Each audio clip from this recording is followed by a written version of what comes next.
right, hello everybody. So yeah, this is the pilot, right? Yeah, so the first episode of Uh-huh.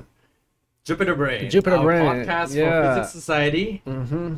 And today we have a lot of interesting topics that Josh here has curated, and we want to put it to the test. It's made from ChatGPT. Yeah, so I thought that, or we were thinking that each episode could have like a theme of some sort, related to some.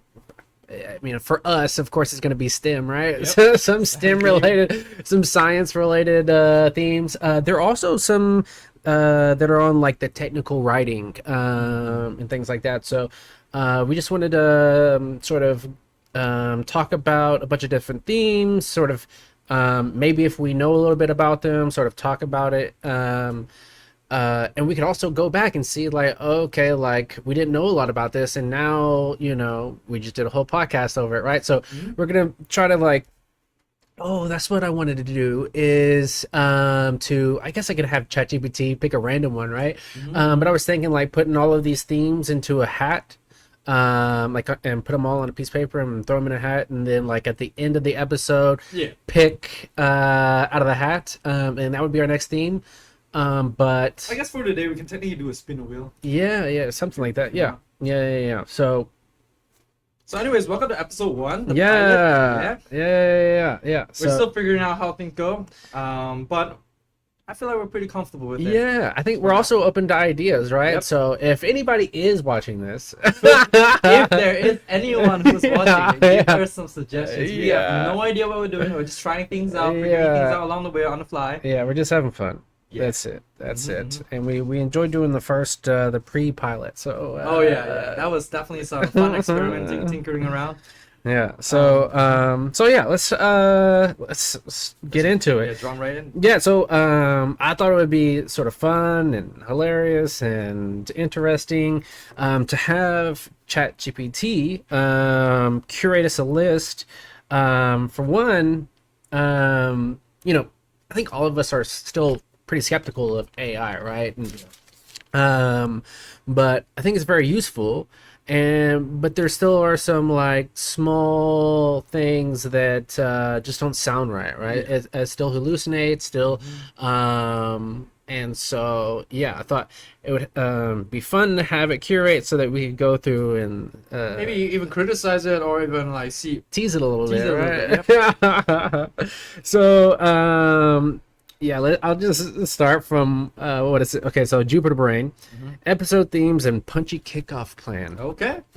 Deep space wonder, hard-nosed physics, ML in the lab, and the glamorous chaos of student life. Okay. I mean, I like it so far. I like it so far. Yeah, sounds good. Sounds about right. So let's see here. The first group of topics are the cosmos and first principles. Ooh. And so the first one is entropy in the arrow of time.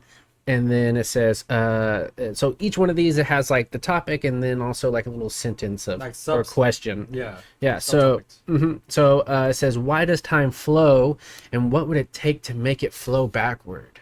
Asimov. That's what we talked about last time. Asimov's last question. Yeah. I like it. It ties back right into what we talked about last time. If you guys even watched the pre-pilot.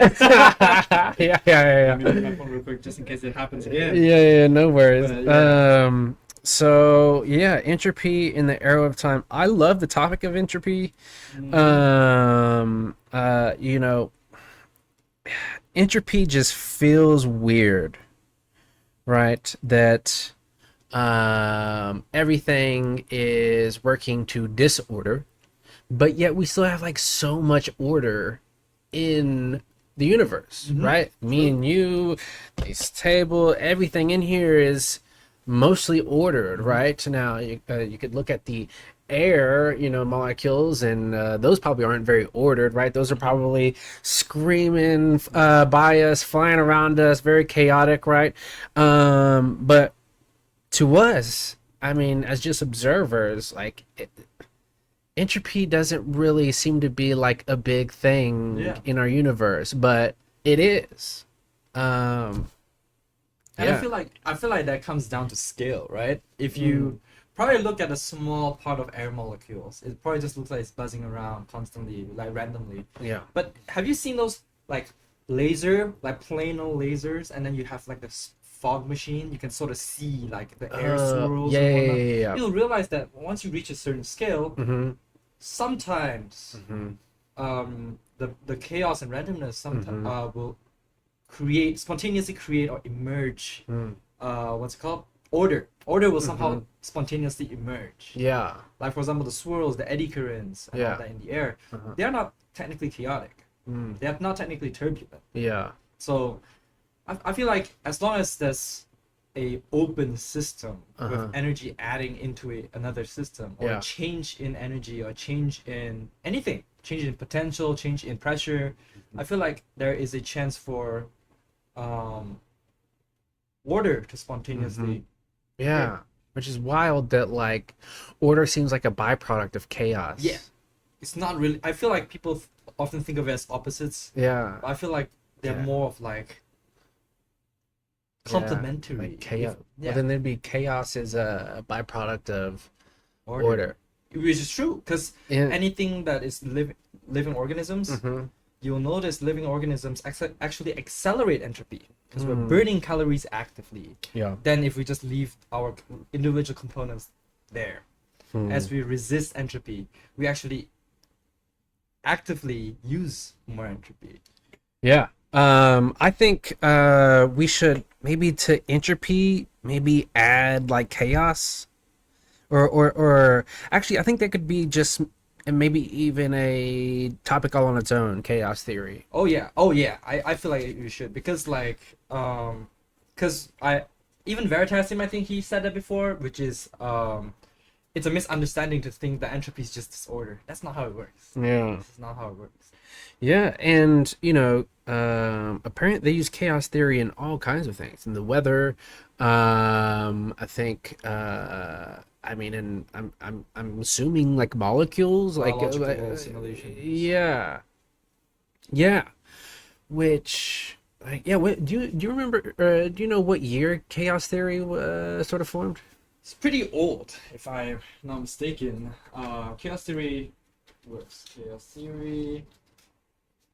Is I don't know. I didn't think it was like as old as maybe we might think. Edward Lorenz. Does it say what year?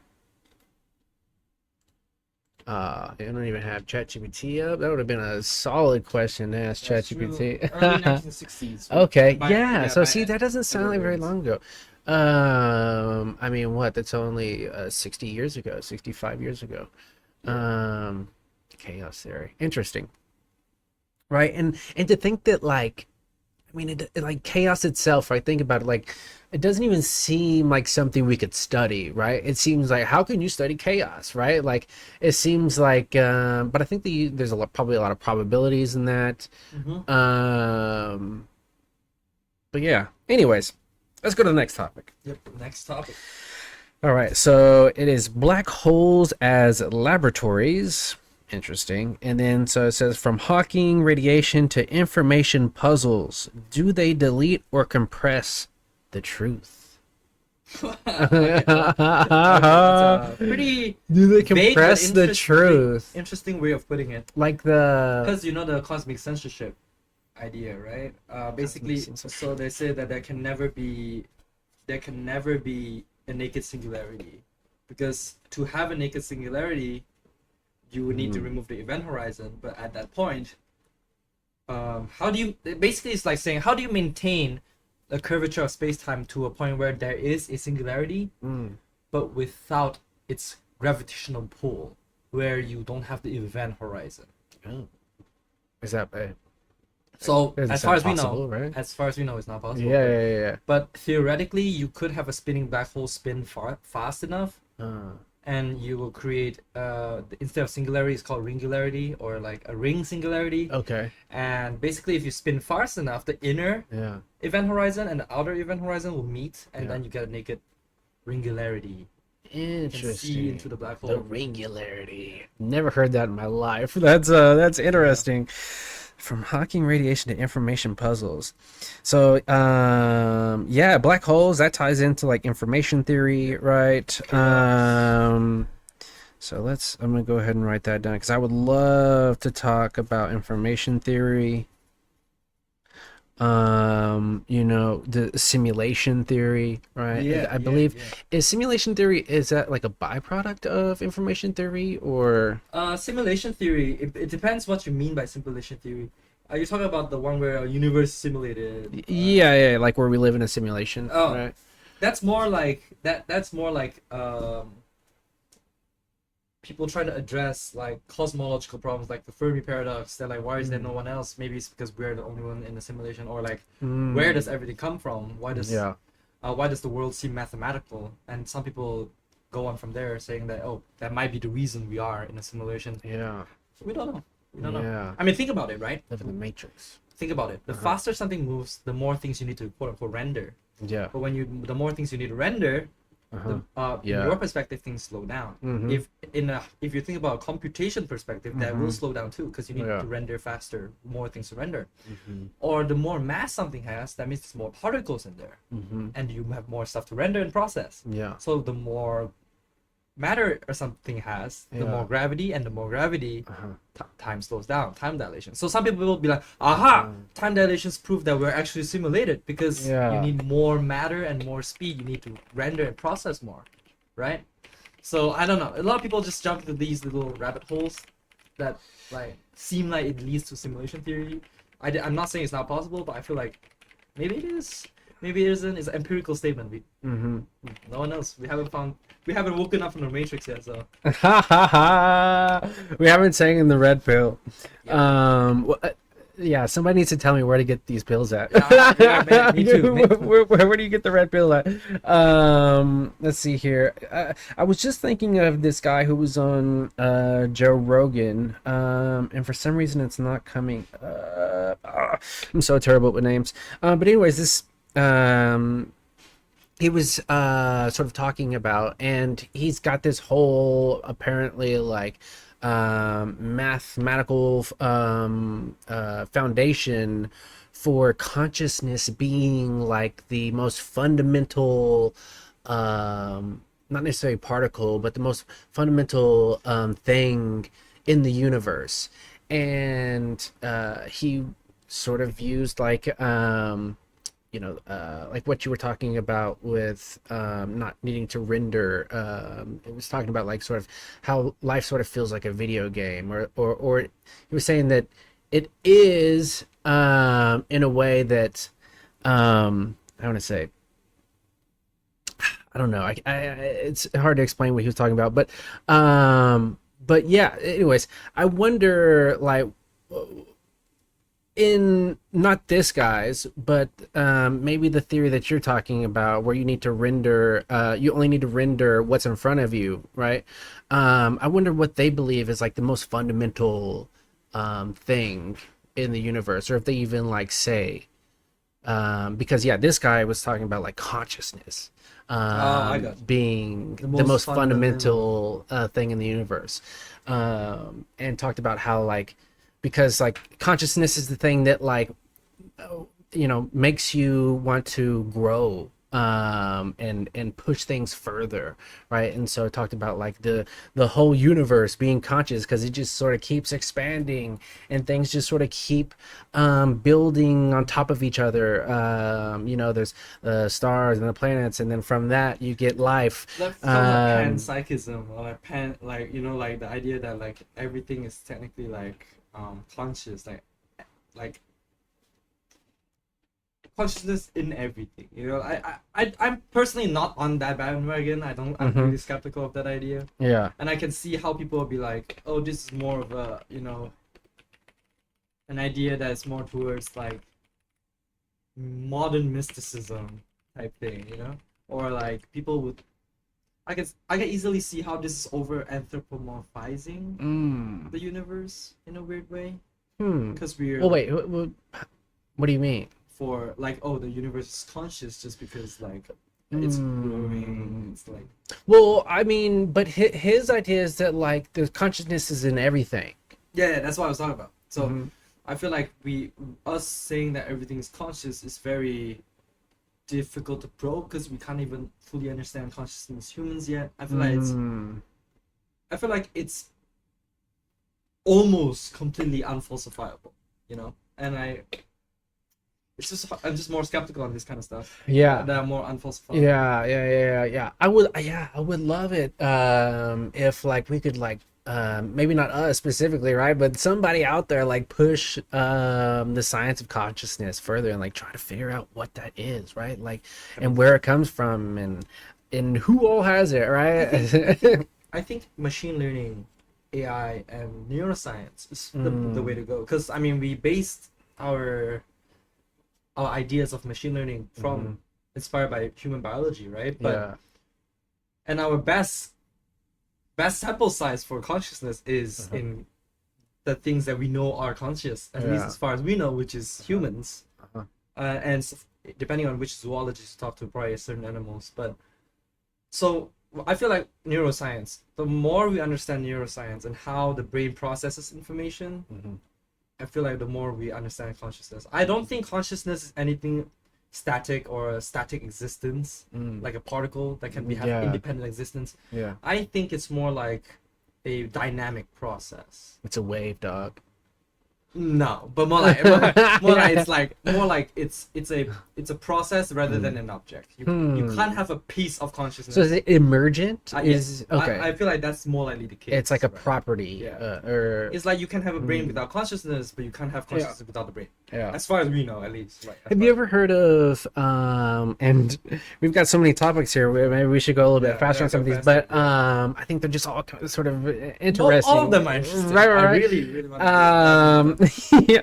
But have you speaking of consciousness, have you heard like people have like weighed a body before death and they've weighed it after death, and there was like some mass lighter. yeah, and some people believe that this is the consciousness leaving the body. Have you heard of that? Well, that's very, very old. Like this has been since the 1970s or something. But very old, dude. Like I would say something very, very old is like hundreds of years old, not less than 100 years. But like, anyways, but I mean that's people trying to weigh the soul or spirit back in the day. Yeah. But like, at least that's the most documented one that I've heard. But when you die, your body immediately start to dehydrate because your body constantly regulates and tries to keep its keep itself together, right? So it's constantly burning calories. Here's the craziest part: when you die, all of your cells in your body, right, don't die at the same time. When you die, first your main system shuts down, your neurons, your nervous system, your all your organs start shutting down, but individual cells are still alive, and they undergo a rapid like survival mode. They start burning through calories because they're trying to survive. And as they die, what happens? They release a lot of carbon dioxide and water. What does that translate to? Loss of mass. Yeah. So okay, so then let's say we are conscious, right? Where does it go after? I mean, where did it come from? Yeah. Before you're born. Yeah. I feel like that's a good first step. It's that. And when does it get into the body, right? Like, is it as soon as the I feel heart like that's the beats, phrasing. or I feel like that's the phrasing of the question, right? Does it get in the body?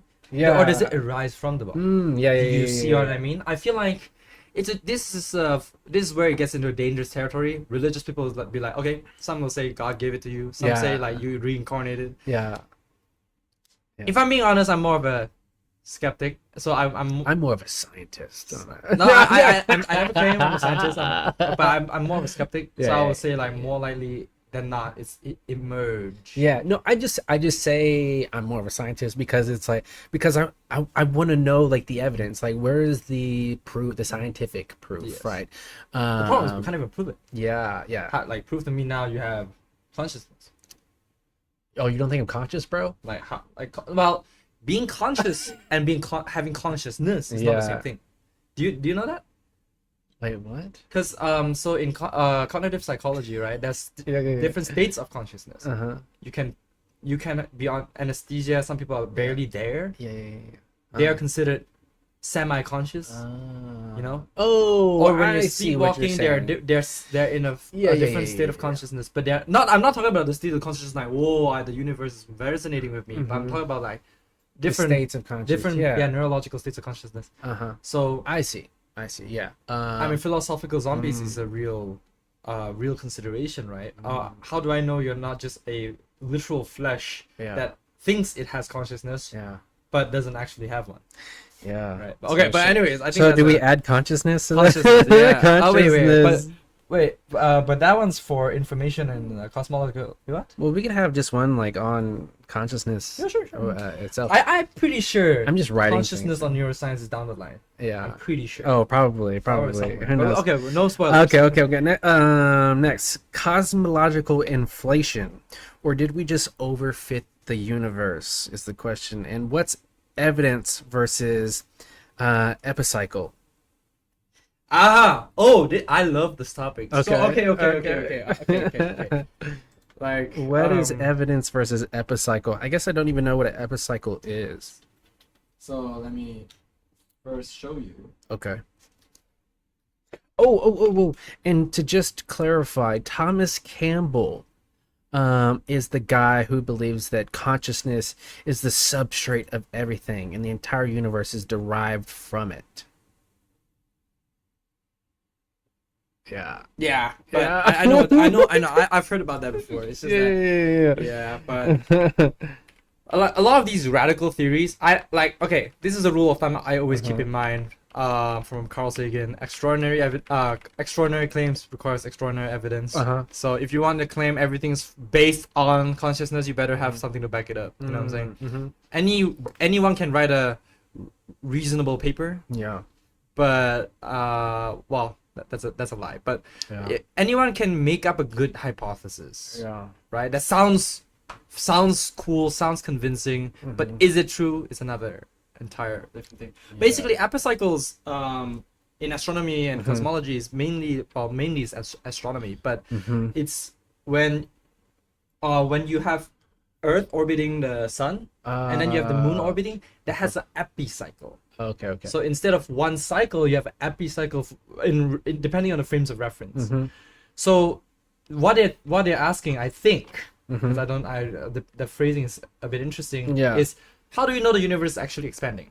How do we know it's the universe actually like the photons getting redshifted is due to cosmological expansion? How do we know?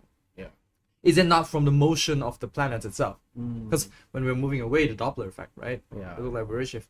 But here's the thing: cosmologists and astronomers do take that into consideration. The direction the Earth's moving towards or away from, we correct that based on the Earth's velocity, and we found that there is an overall expansion, like overall redshift, that is not accounted by the Earth's velocity around the sun and the sun's velocity around the galaxy and the galaxy's velocity around the local cluster. Yeah. So there's a lot of astronomers already took those into consideration.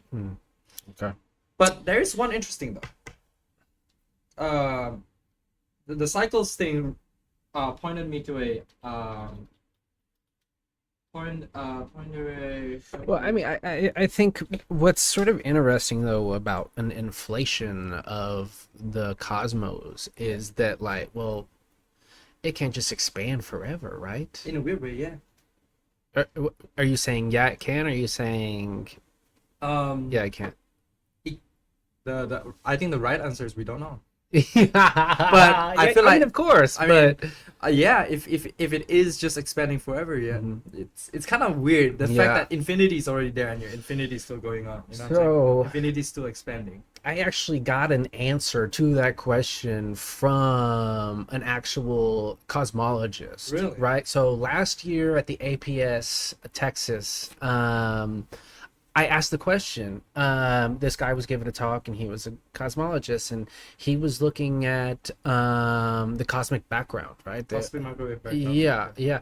And I can't remember exactly what his research was doing, but I said, hey, so is your is what you're presenting right now, is it evidence for like a sort of the eternal expanding universe. Well, is it breathing? Is the universe breathing? Yeah. Is it like expanding And and then contracting?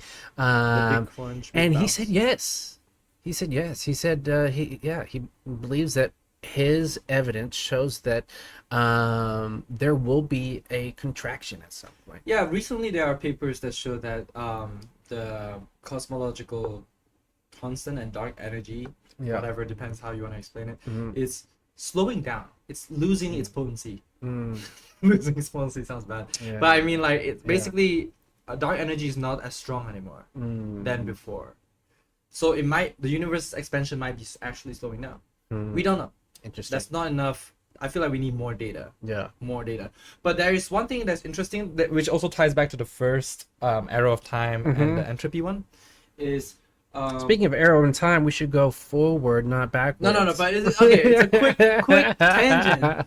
But basically, there's something called Poincaré's recurrence theorem, Okay. and basically Poincaré's, it's I might be butchering his name. Poincaré or something like that. yeah. It's like French or something, Poincaré, right? yeah, yeah. Italian? I don't know. Maybe. Anyways. But basically, he's saying that statistically, in any dynamic system, Yeah.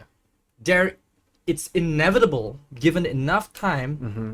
that of course we're talking about closed systems, dynamic closed systems, that Mm-hmm. it'll reach its initial state, or at least there'll be a spontaneous increase in entropy, like spontaneous order, even if it's in equilibrium. Yeah. Interesting. Any system at all, as of course the more complicated the system is, Yeah. the longer time you need. Hmm. But if you give it enough time, it will inevitably go back to its like lower entropy state. I see.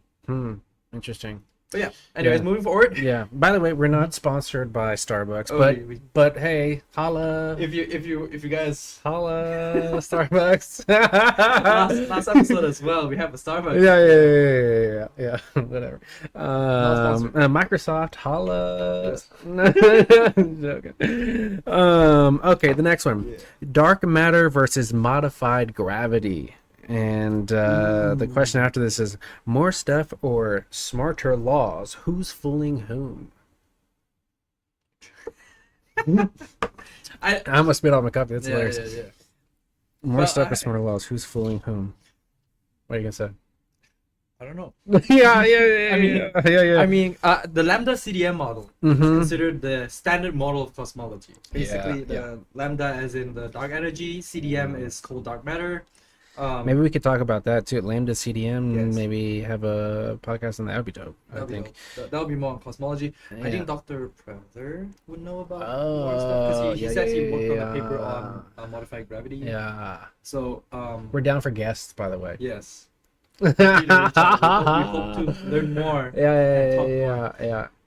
But yes, so that's the best model we have for now, which is Mhm. that there is still some missing gravity. We don't know what to account for with normal Yeah. matter, normal energy, but Mhm. also that's the universe still expanding. So we don't know how to reconcile this. Yeah. Dark matter is a weird one, right? I think Neil So deGrasse Tyson strange. put it a good way though. It's not called dark matter. It's called dark gravity. Yeah. That's a misnomer. Yeah.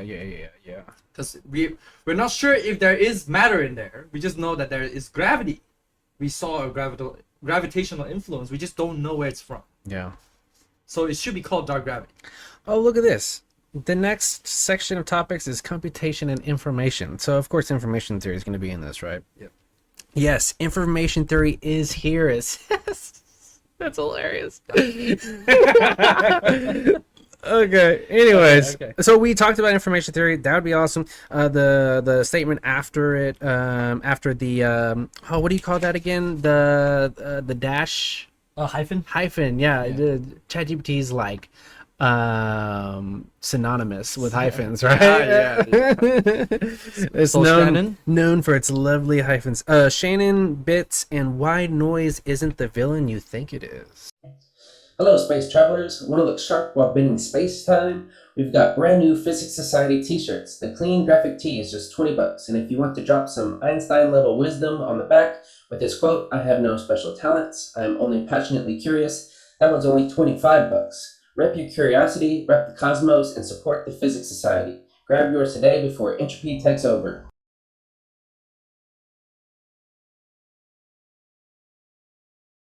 if you think about the brain, Mm-hmm. the brain is very noisy. Yeah. It's a biological system. Signals always a bit more or a bit less. Mm-hmm. But somehow our brain's more robust.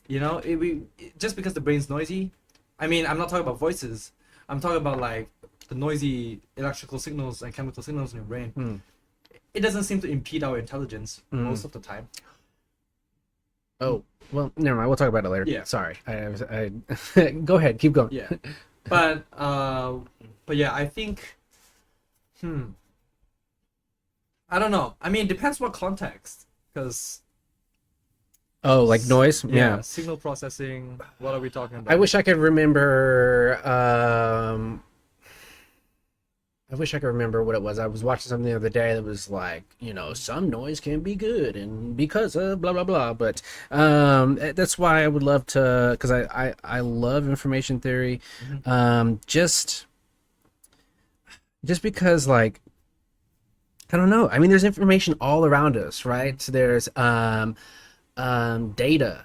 Like we're in big data. The generation, right? They're in the big data years, right? Like, that's sort of why people love the thought of using AI for things, because these companies, they've gathered all this data and they're like, well, what can we use it for? And also at the same time, like, how can we go through all of it and make any sense from it? But it's just, but that's what machine learning or AI is for, is to be able to go through all this stuff and find some patterns for you, right? And then also it's like, is information, let's say for instance binary, is zeros and ones the most fundamental aspect of the universe we live in, right? Like, that probably leads back to simulation theory, or a form of simulation theory, because I do believe there's like there's like just like with a lot of different subjects, there's like different branches, a lot right? of grand unified theories, a lot of like, new subtle nuances of like, we believe in information theory and in this aspect, and then there's some other ways to look at it, right? Yes. But yeah, so yeah, I'm excited for that one. Yeah, I think that one is probably the most interesting for me. Yeah.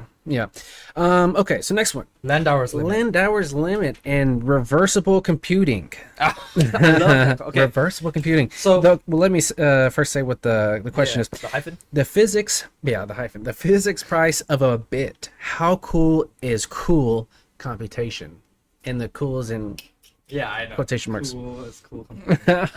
So, first of all, the Landauer's limit. Yeah. So what it is this scientist, he derived from statistical mechanics and entropy, how much computation you can make in a given temperature. What's the lowest energy you need to have to make a computation per bit per unit temperature. So I believe the equation is k ln 2 kt, depending on your unit. If it's a bit, it's ln 2, like log 2. Okay. The natural log of 2. Oh, okay. Ln 2 kt. K is the Boltzmann's constant. T is the. You're saying the base is 2. Base 2. Yeah. And then the k is because we're Boltzmann. zeros and one. Yeah, zeros and ones. Two states. Yeah. So T is just the temperature. So what they're saying is that is the lower bound of how little energy you would cost to make any given irreversible computation. And what irreversible computation means is any data is erased in the process of computing. So for example, you can do 1 + 1 = 2, but there's so many more ways you can get 2 than just 1 + 1. Is that like fitting a line to data? Is like, because you may actually miss, you sort of lose some data. You can anyways. Well, they're more like talking about down to the system now. So for example, in silicon chips we use transistors, right? So whenever you do 1 + 1 = 2, once you get a 2, the computer will forget where you get the 2 from. Is it 3 - 1, or is it 1 + 1? Or is it 4 divided by 2? Okay. So there's so many infinite ways you can get 2, but we don't know which one is it from. So there's information lost there. So this is called irreversible computation. And Landauer's limit is a limit to that. But reversible computing, quantum computing is reversible. Huh. if you don't measure it. You mean you can go forward and backwards? Yes, Everything, so it's like yes. bidirectional. Yes, I guess you could say? bidirectional. Yes, unless you measure it. If you measure, Mhm. the moment you get a measurement, Mm-hmm. the moment the quantum system decoheres, it's irreversible. Mm. So Interesting. yeah, so Landauer's limit is for only irreversible systems. The price of a bit. Yes, Hmm. I like the way it phrases these. Yeah. The price of a bit. That to me is interesting. I think The it's price by what he means by price is the energy. How much energy Mhm. do you need for a bit of information to process a bit of information? yeah. So Interesting. All right, next one. So then, I mean, that's what's crazy. I mean, I guess. we don't have any other forms of reversible computation that I'm aware of that's very useful. Mhm. I mean, to be fair, quantum computing, we haven't gone there either, but you know, that's the more famous one that people would know about. Okay. Kolmogorov complexity in plain English. What does simplicity mean when your data looks feral? So basically, Kolmogorov complexity Uh-huh. basically just says how compressible is a string of information you can. Like, Compressed. yeah. Okay. So for example, just a string of twos, for example, or string of anything, string of A's, string of ones. Mhm.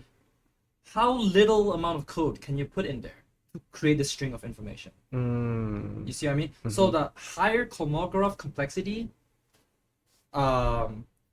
the less compressible. Hmm. Yeah, how compressible data is. That's Kolmogorov complexity.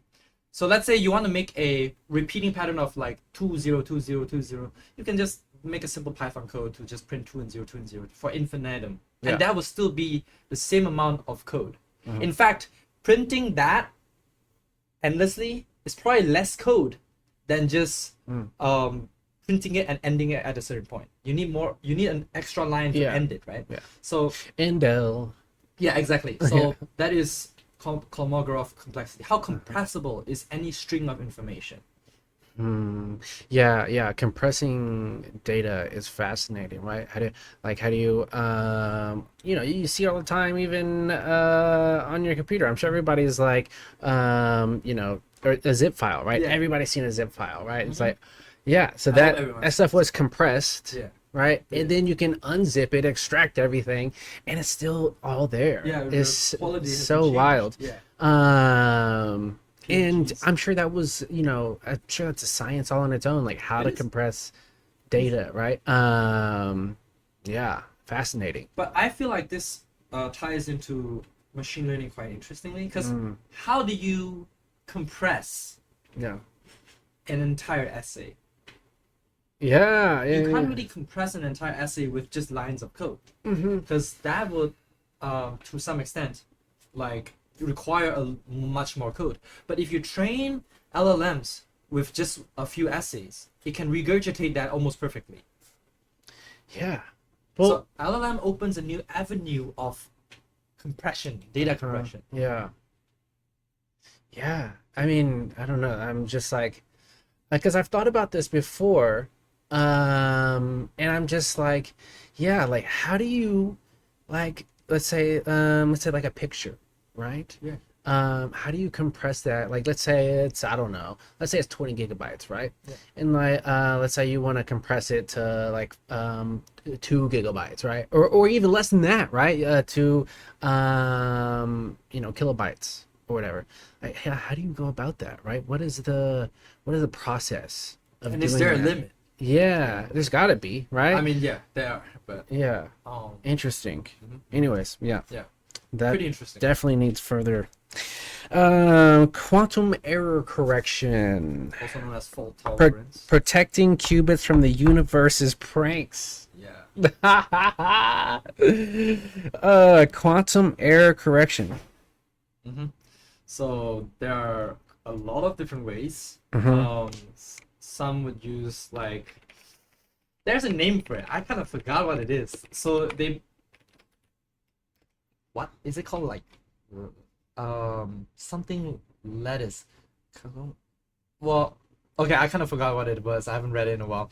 But basically, quantum error correction has many different ways. Either you use machine learning to find out, oh, this bit's probably a outlier or an anomaly, just flip it back, or you can use ways to prevent errors from popping up to begin with, which is in the how the systems arrange itself. So that's why I don't know. I just find this area very interesting because how would you know? Also, another way to prevent errors in quantum computing is just having a sheer larger number of qubits. Okay, yeah. One of the things ChatGPT is a Shor code, so it protects against both bit and phase flips by combining bit flip and phase flip encoding. Yeah, this sounds. I've honestly never heard this before. Quantum error correction, high degrees of freedom yeah. in quantum computations. Like for example, qubits are more likely to have errors than qubits, q quartets, q whatever. qubits, just whatever higher dimensional level of computing. So the more degree of freedom you have, the less likely you'll have errors. Somehow, which is weird, right? Counterintuitive. If you think about it, you think more degrees of freedom you have, the more error that can compound. Yeah. But in quantum computing, it's different. The more degrees of freedom you have, of course, if you design it well, the less errors there'll be. Isn't that wild? Yeah. And here's the best part. So there's two different kinds of qubits: logical qubit, the actual qubit we use for logical operations and computing, and then physical qubits, the ones that we use to build logical qubits. Yeah. The more physical qubits you have, the less likely you have errors in that one logical qubit. Interesting. So but on average, usually you need like 40 to 100 physical qubits, sometimes 1,000 to make one logical qubit. So these are like subtle nuances. Yeah. Interesting topic. We're definitely that's a for show. All right. So the next I guess topic of questions this or is your topic field of expertise. teams is materials, magnetism, and the mesoscopic zoo. Yeah, I think like ChatGPT remembers now, right? What has been for a while. It just I guess it remembers more now, right? Especially with freedom. Yeah, I guess I don't know what is that the context window that they've enlarged, and so I'm pretty sure. Well, I mean, if you're going to be talking about the universe, you have to talk about magnets. It's one of the most fundamental interactions. Yeah, and it's also one of the most interesting to me, anyways. It's like what, I mean. Anyways, let's get into the nitty-gritty. Not of course. Ising models in real materials. Yeah. From toy spins to phase transitions, you can touch. I wonder if this is just talking about like doing the simulations like on the computers. I'm guessing, but yeah, in my research, basically what we're trying to do is we're trying to find a new Ising magnet, right? And which is sort of, to me at first was like very counterintuitive. I'm like, okay, wait, because Ising magnet is basically just the Ising model, right? You can model ferromagnets, and essentially that's like it, right? I mean, of course you could do paramagnets, but there's anyways, so I just don't want to. Okay, but yeah, so we're trying to find a new magnet. So yeah, anytime I get to talk about the Ising model, I'm pumped. So we'll definitely have an episode on that. Yep. I was actually doing it the other day, looking into like all the different types of exact solutions. I did like the deep research on ChatGPT to try to find me all the different exact solutions out there, and I still haven't got to read that, so I'm like super pumped for that. And then would it be crazy if like ChatGPT could help me find an exact solution to a 3D model? If it can win a Nobel Prize. Yeah. I don't know. You can. Yeah. I mean, we're talking to what was the guy? What's his name? Dr. Neiman. Is that the guy who gave us the tour of the supercomputer? I'm not sure. I didn't really get his name. I think it's Dr. Neiman. Holy crap! I just totally literally just fell out of my brain what I was gonna say. I keep forgetting that I have to stick quite close to the mic. He was talking about like because I asked him, I was like, do you worry about like AI code on your supercomputers, and he was like, "You mean bad code?" And Yeah. so, but what is it? ChatGPT just got really close to the gold medal in the Olympia. The mathematical Olympiad. Yeah, I thought so you already did get a mathematical Olympiad. I think that was actually Google's. Yeah, no, I know Google did, but I'm pretty sure. What's it called? Was it the gold that they got? Yeah, they did. Okay. They because the first attempt was they got silver. Alpha Geometry one. Yeah. Alpha Proof. Alpha Geometry. I forgot. But Something- yeah. Alpha Proof. Yeah. ChatGPT. Math Olympiad. I'm not really sure. Yeah. I know that they did an interview about it because they did so well on it. I don't remember like the actual like what standing they got in the contest though. As I say. Yeah, it says on 2025, they scored 35, which is a gold medal. Oh wow. Equivalent to a gold medal. Okay. Well then, yeah. So I mean, I don't see why it wouldn't help us like push math further, right? But who knows, right? I mean, so far it's only been using math from the human examples. well, and then also, one of the guys who was like the lead of the team, he Yeah. was saying that like the proofs that it comes up with are like proofs that really don't make a whole lot of sense to us apparently, but they somehow still like Got the right answer. got the right answer. Yeah. Oh, but okay, actually, that's something very interesting. Yeah. Is do you know that the chain of thought that a lot of LLMs output doesn't actually have anything to do at all with its with its actual answer. Say that again. So there's this study recently. I don't know how true is it, but it says that they found that most of the chain of thoughts have nothing to do with its answer. So it could have wrong chain of thought and give the right answer, or Wow. right chain of thought and wrong answer. Weird. Yeah. Well, I've also heard like weird things about the chain of thought, like It's kinda iffy. Like we don't know if it's actually what it's thinking. yeah, and It could the be faking. exactly they've actually noticed it faking its chain of thought before. But yeah, and that's It's what not really faking in the sense that it's intentionally lying. It's more like the chain of thoughts that we see. It's not really what it's thinking. It's like when you're voicing something out, your thought process is not all of what you're thinking. true. Yeah, You know, yeah. Yeah, I don't know. That's to me which what's makes sense. fascinating. All right, next one. Micromagnetics and Mumax 3, which is hilarious because Yeah. of course it's like course they pulling remember, yeah. from the context of my conversations with it, talking about Mumax 3, which is a Magnetic- software that helps you look at simulate the quantum level of basically what's happening with magnets, right? And then it says when domains dance and GPUs sweat. Yeah, and so what is sort of groundbreaking about Mumax 3 is it uses GPUs instead of trying to do everything on a CPU. And so I would guess that they use CUDA. I don't remember exactly. I don't know. They could have used PyTorch too, I'm guessing. Could be. But yeah, I don't know. Do we want to talk about like specific softwares or I feel like that could go into it when we talk about the magnetism in general and how we try to investigate magnetic materials Yeah. or discover new magnetic materials. yeah? I mean, because it is micromagnetics. Because if you guys didn't know, we're actually filming this in a material science lab in UCO.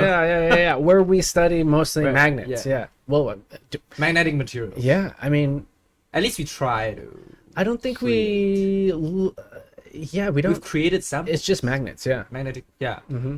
But we call a material science lab. Yeah, not a magnets lab. Yeah. yeah, that'd be strange. That'd be strange. But we are forging new materials to try. But yeah. Yeah.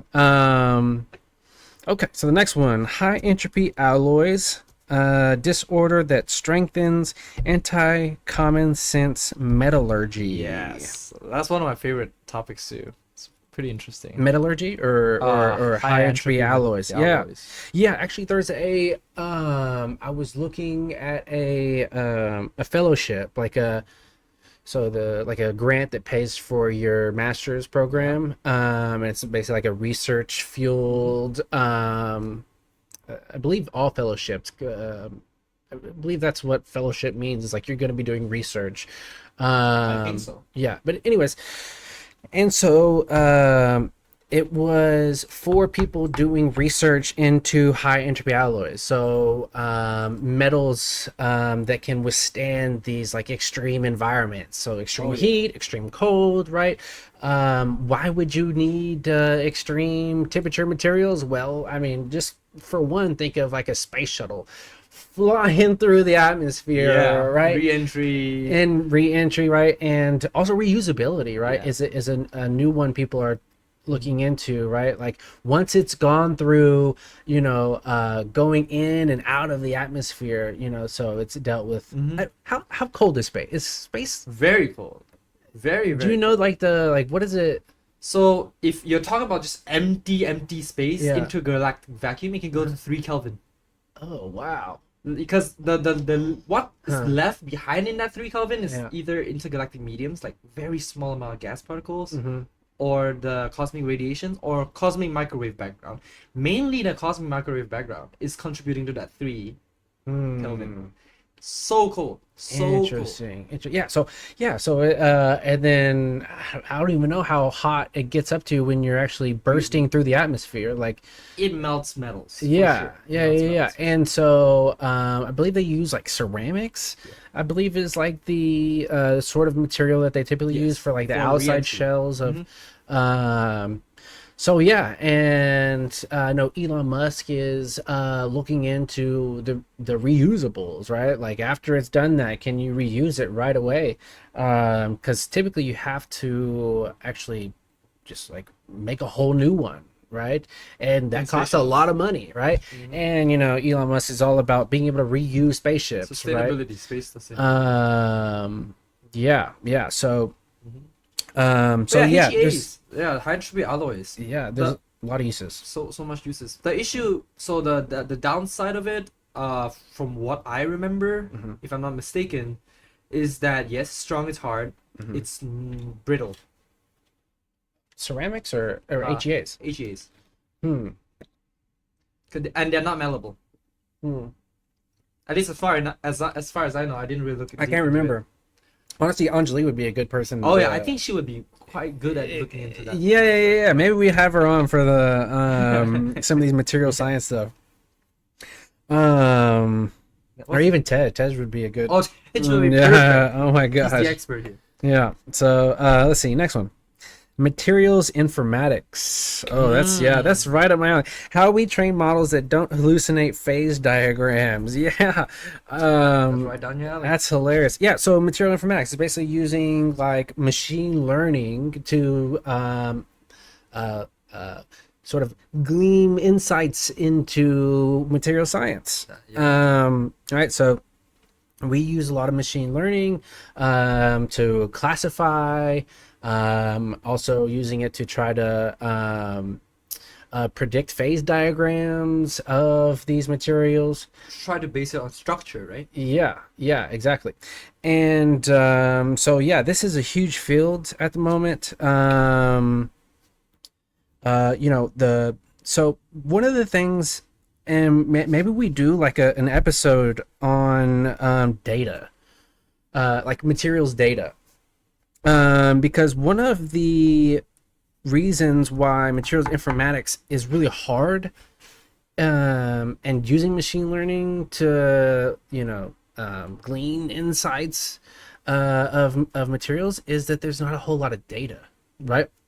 Reason why ChatGPT is so good, or other AI models, right, are so good because they're able to feed tons of data, right? That's why they're so good at code, because they've just fed a bunch of code, right, into this. That's why they're really good at writing, because they've been able to like take in like books and tons of them, right? Essays, Yeah, speeches. exactly. Yeah. But whenever it comes to materials data, it's just very sparse. Limited. It's sparse, and yeah. also like, what do you encode into it? We call Yeah. it feature engineering. Yeah. Like what? How do you teach what it's looking for? Yeah. And then also like like wow. want to say? So, wow, I don't know. I don't know what I was gonna say.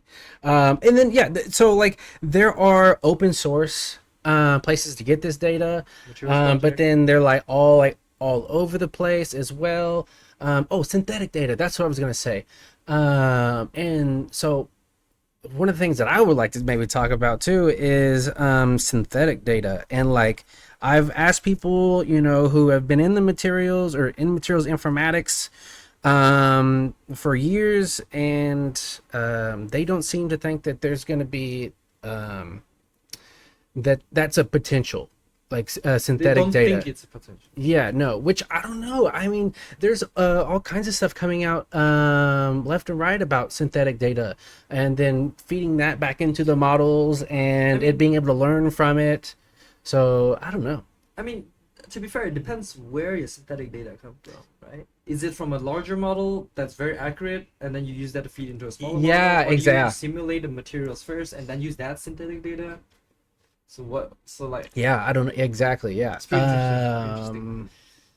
Yeah, it's really interesting because like if we could just make a whole bunch of synthetic data, then maybe that's like the thing that helps us, right? Sort of understand these materials more. But you got to think about it, like how hard it is to get data from materials, right? Like you got to synthesize the material, which getting the powders and the whatever you need to make this material, you then need to go through that's expensive. Then you need to go through the process of like manufacturing it, right?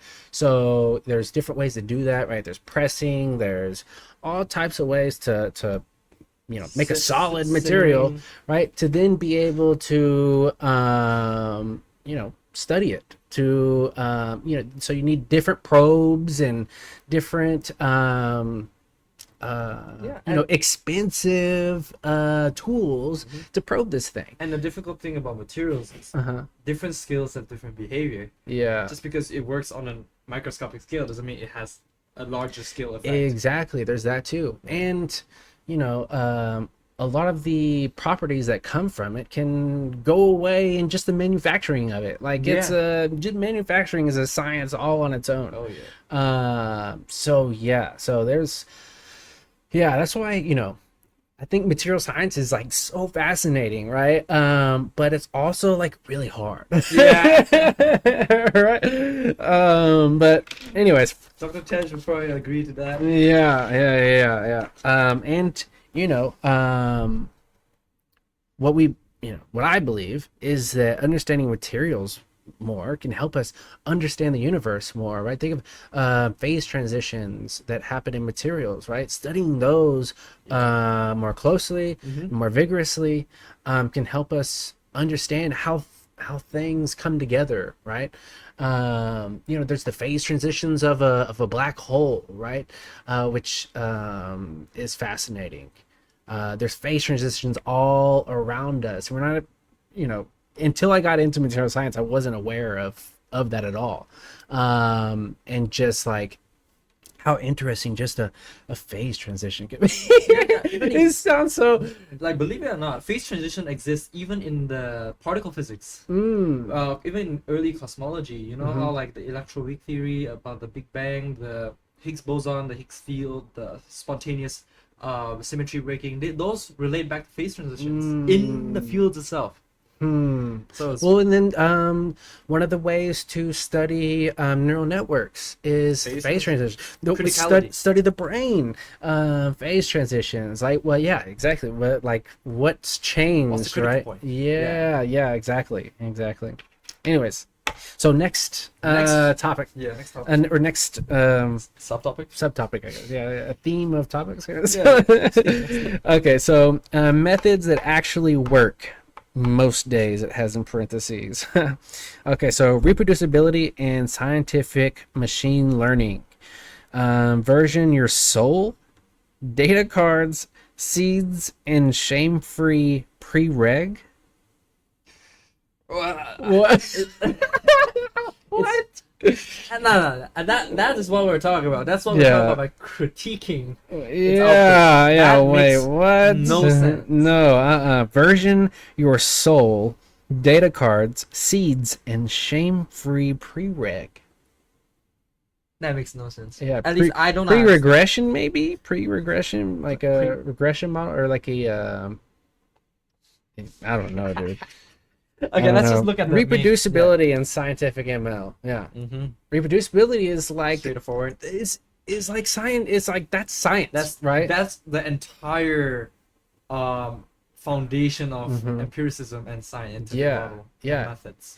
Yeah, is being able to reproduce things, which, my sort of gripe with I'm a year and a half into like doing research, right? And you reach out to people to like say, hey, can I have some of your data that you show in your paper, right? I'm trying to reproduce this thing. Yeah. And they don't message you back. You get crickets, Yeah. or you get a response and it's not really the response you're looking for, and the response isn't like It's not doesn't what you want. it doesn't sound open, Yeah. right? It doesn't. You can do it with just Python. You can do it. Yeah, and yeah, you can yeah. find out. Yeah, I literally had this guy. I don't want to talk about it,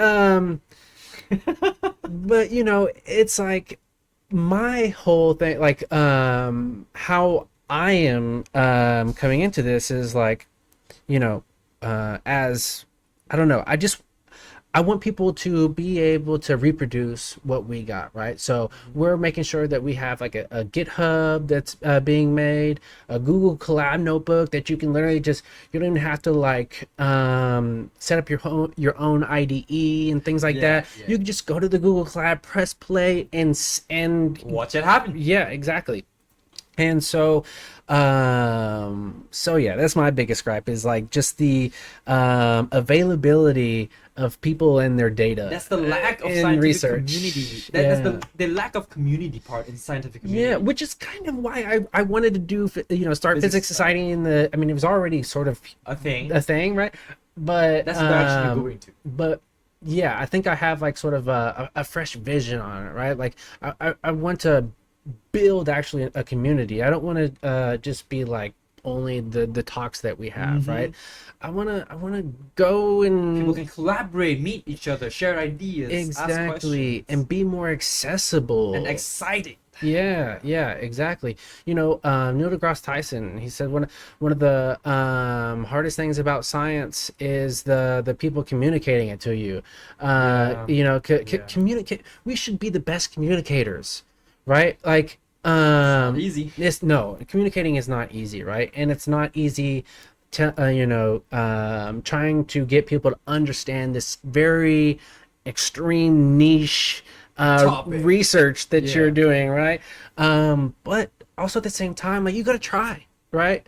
You at least gotta try. And there's so many times where it's Otherwise, like, you don't understand it if you can't explain it. and I get it, there's different personalities and things like that, but like, if you're really passionate about what you do, like, you should be good sound at- passionate, Yeah, you should right? be passionate about sharing it. Yeah. So yeah, that's but anyways, so that was a 10. Next, so reproducibility and scientific machine learning. Yeah, we sort of touched on machine learning just a second ago. It's huge. I think as long as you have data, anyways. If you have data, machine learning is like the next thing that's going to help push our understanding of the universe, I think. Yeah. So the next one, uncertainty quantification, confidence intervals that deserve the name. What does that mean? Quantification of uncertainty, or Uncertainty quantification. are we quantifying uncertainty? Yeah, so just and it says confidence intervals, so like that's and I guess it's probabilities. quantifying uncertainty. Yeah, like- so it's Trying to figure out how confident you are of something. yeah. Well, we're under methods that actually work, so I'm guessing this is sort of like a nod to like doing the science. Yeah. Right. The hands-on part. What part that actually makes science work? Yeah, and like how do you present your data? Yeah, exactly. And so yeah, I mean, you may get some results, right? But how certain are you of those results, right? Like there's so many times where I've like ran a model, right? Trained a model and like had it classify something, and then we get the all the different plots that you can make, right? Mm-hmm. And like say, okay, well, how confident are you in this in this prediction, right? And you can run that thing a ton of times, and that probability or that confidence is different every time, Yeah. right? The actual like statistical confidence of it, right? Mm-hmm. And then you'll also then there's like a probability that goes with the actual prediction, right? And that can change, right? Depending on, I don't know, like maybe the time that you press the button, like how much RAM your computer has, like Yeah. that thing seems to be very wishy-washy. So Yeah. I'm always concerned that, okay, yeah, I trained this model and it says it's like 80% confident in this prediction, but then I can run it again and it's like, okay, well now I'm only 75% confident. Run it again, it's like 90%. It's like, what is going on here? So yeah, you always have to be skeptical of, you know, of your results, right? Yeah. Um Even if you have very good mhm, confidence intervals, mhm, doesn't mean like for example you have sigma significance of 5, mhm, which means yeah, like 99.9999% it's pretty certain, and then an error is probably like 0.000001 or something. But even then, you you still could be wrong. yeah.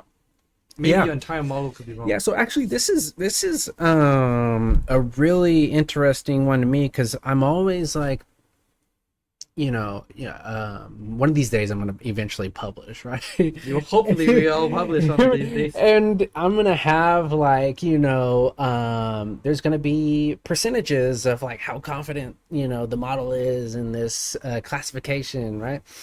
And I don't want to just, press the bunch buttons a bunch of time and like hope there's eventually going to be like a high confidence, right, of that prediction, right? um Remember the so class of error propagation we just took last semester? yeah, so my thought is like, I would like to look more into like how certain can you be of your results, right? I'm sure there's like a whole like science behind that, Yeah. right? Yeah. Right. Probability and Yeah, statistics. and like how skeptical do you need to be, right? Healthy skepticism. Yeah, but and then I'm also worried like, well, maybe my code is bad, right? And maybe I'm only getting this high percentage because, Of my code. yeah, That's why you're supposed to calculate it by hand. Like, I'm not joking. You gotta verify it. Yeah, Right? You yeah, gotta yeah. verify the Yeah. like the confidence interval by your own. No, don't use any machines to calculate for you. Of course, calculators don't count. They're fine. But Yeah, so yeah, this it's just something that's always in the back of my mind, like, okay, we're doing science over here, but how scientific are we really being, right? And also, like some of these days, we might need to talk about how science came to be and what is science in general. like the history of science. Not just history of science, philosophy of science, the Yeah. future of science, because the Uh, limits of science. We need to yeah. talk about that too. Philosophia naturalis, Yeah, natural philosophy. naturalis or something Yeah. like that. Philosophia naturalis or something. Yeah. Philosophy. Yeah. No, that would philosophy of nature, right? Yeah. Nature. Or- Philosophy. I mean, philosophy of science is in itself a philosophy. Yeah, So- yeah, So for sure. So okay, here we go. Yeah, good HPC for humans. So HPC stands for um, high, whoa, something computing, high power computing, high power computing. I think it's high power computing, or high performance computing. There we go. Yeah. Oh, I love this. Slurm etiquette GPU triage and not angering the cluster gods. That's hilarious. So Slurm etiquette. Slurm is like the library that's used for like batch files. So whenever you're using HPC, so like Oscar OU supercomputer, Pete OSU supercomputer, which I'm running on, Yeah. UCO supercomputer, Buddy, right? You're gonna have to use a batch file, right? And that batch file basically tells the machine like what are the, how do you gonna run this thing, right? So there's like different like partitions, I think is what they call them, or queues, right? So you have to know like what queue do you need, or what type of nodes are you going to need? Are you going to need a Using, CPU yeah. node, GPU node, And which you're gonna call them. like high memory usage, and and you also tell it like where the file is that you're gonna, that the actual like script that you're running is, and then you'll have to also in that batch file you'll put like the different modules or libraries that you're going to use. So it's like matplotlib, numpy, TensorFlow, right? Like those the fun libraries. And so yeah, so what's crazy, I think etiquette is what it's sort of nodding to, is like every HPC has like different names for like the different queues. Yeah. So they aren't like synonymous, right? So for instance, Pete, if I can remember right, to use like the A100s, it's Bullet. That's the queue that you're going to want to use, right? To call on. To call the A100 yeah. GPUs, right? And so yeah, they're all different, right? Ours unfortunately doesn't have GPUs at the moment, so we don't even have like a partition for that. Yeah. But hopefully one day, we have GPUs, right? We had them given to us, I believe by like Tinker or something like that. But we're using it for different things. But no, we just haven't. They just haven't been able to get them installed on right. Yeah. But to be fair, they don't have a lot of workers working on this. I believe it really just like on Buddy alone. It's just like Ryan and like 2 students or something like that. But we don't have a team for it. I believe Dr. Limley is trying to hire somebody to Go for help. it. Yeah, I don't have time for that. I've got school research. Maybe one of these days. Yeah. If I was gonna work for UCO, well, other than research, I guess. It would be for the supercomputer. Yo, for sure. For sure. But yeah, GPU triage and angering the cluster gods. Yeah. I mean, it's not that simple to run on the cluster, unfortunately. I mean, it is, but it's not, right? Like so It's many... a matter of like syntax, etiquette. Yeah, exactly. But anyways, next one. But yeah, so this whole summer I've just been like going down the rabbit hole of HPCs. It's been fun. So yeah, I'm excited to talk about that one. Data viz crimes. Does that? How to lie with color maps and how not to. Data viz crimes. What That is? is interesting. Well, Just learn something new. data viz crime. That like data visualization crime. Oh. Yeah. So okay. like I think it's just using some so slang. like you hear that all the time, that like the news or somebody will like use some certain graphic to make something either look good or look Yeah. bad, and very biased. Yeah, it's just It's like, inaccurate. it's like biasing your Yeah. data, right? So I think that's what they're saying. It's like 9 out of 10 of dentists recommends this brand, like that's the example. Is it true? Maybe. Yeah. Fail to inform it's actively it actively misleads, distorts, and hides the truth. Yeah. So yeah, I mean, you definitely statistics are manipulated all the time. Numbers don't lie, but you can lie with numbers. Yeah. That's a great saying for sure. Yeah, that'd be a fun topic to talk about as well. Like, yeah, I mean, We can look into the science of lying, oh yeah, that'd be fun. science of deception and manipulation, Yeah, or Machiavellianism. spotting, being able to spot that stuff. Yeah, spot liars, good- scammers, social engineering. and Yeah, all yeah, that. yeah, yeah. That's part of cybersecurity. Yeah. So let's see. Yeah, spotting. Yeah.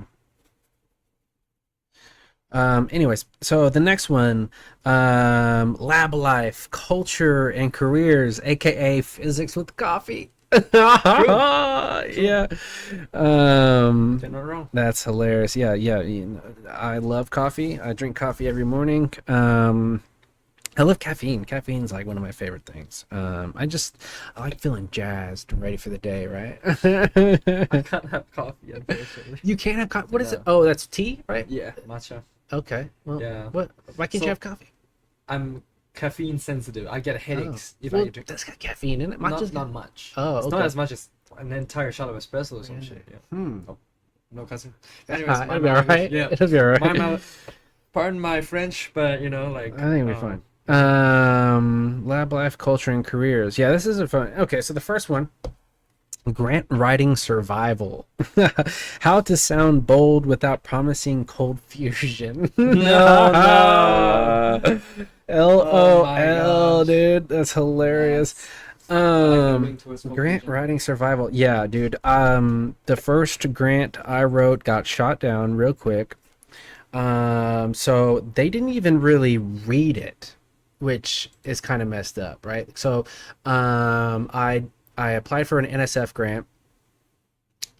It took me so long to put this thing together. I mean, yeah, I'm a very busy person, so it's sort of the reason why it took me so long, right? I'm trying to write this grant while in the Homework. middle of a semester, assignments. and yeah, Quizzes. exactly, doing research, and because I didn't label my paragraphs, Oh my god. they sent it back and said, sorry, you didn't label your paragraphs. This was never read. Yeah. I died inside that day. I was about to say my RCSA grant was on the border of being rejected because of certain writing. Mine got mistakes. rejected. I had to revise Yeah. it. Uh-huh. Yeah. Mine almost got to me, like it almost got written as revision. Thank God it passed barely because apparently mine wasn't clear enough. I was making it as concise as possible, but it says it's still not clear of what I'm trying to do, even though Okay. I literally made it as concise as possible. Huh. But okay, Interesting. You wrote it yourself? yeah, Okay. Yeah, Tej helped us out quite a bit. no one helped me. Dang. Yeah. I mean, if you're a nerd, you get the RCSA, right? If you're a real nerd. Yeah, mine finally got approved, but yeah. That's good. Heck yeah. So it starts this semester as well. Uh-huh. Yes. Let's go. Yeah. Let's go. Wait, which RCSA grant was it for? Which research? You have a bunch. So which research are Yeah, you looking it was for my main one, which is the The easy Cerium- model, easy model, Cerium. okay, Yeah. okay. Gotcha. Okay. I'm surprised mine got grant. Yeah. Mine's using open source models for software engineering education. Huh. I mean, I bet as long as I bet as long as you apply and you apply yourself to it and they see that, you probably get it. I mean, it's only 5 hours, right? Like 5 hours a week. yeah. 5 hours a week, so But you also get tuition waivers. tuition waivers. Do you know that? Oh, what does that mean? So like some of your tuition fees get Uh-huh. waived. You don't need to pay. Oh, wow. They pay for you. I need to look into that. Have you seen if they waived your tuition or some I of it? think I did. I think they did. I need to look further into that because I don't know if they waived my not. I mean, yet, supposedly, anyways. Yeah. I'm not so sure. Yeah. Maybe they don't. We'll look into that later. Yeah. But yeah, grant writing. I mean, as a researcher, scientist, whatever, like if you're wanting to further your academic career by going into your master's, your doctorate, you're gonna have to learn how to write a grant, Oh yeah. right? Biggest headache, which is writing a grant. Yeah, and because you're gonna want to get paid, right? Not only that, sometimes you need equipment, and those need to get paid. Yeah. And Well, and then I was looking at some of these grants yesterday, actually. One through the DOE, they pay like $45,000 plus, I think it was like 15,000 for like supplies and stuff. So that's sort of like what, $60,000 altogether they give you. I mean, that's not bad. That's amazing. I mean, the NSF, they would pay you $30,000, right? And then they also pay for your education, right? I'm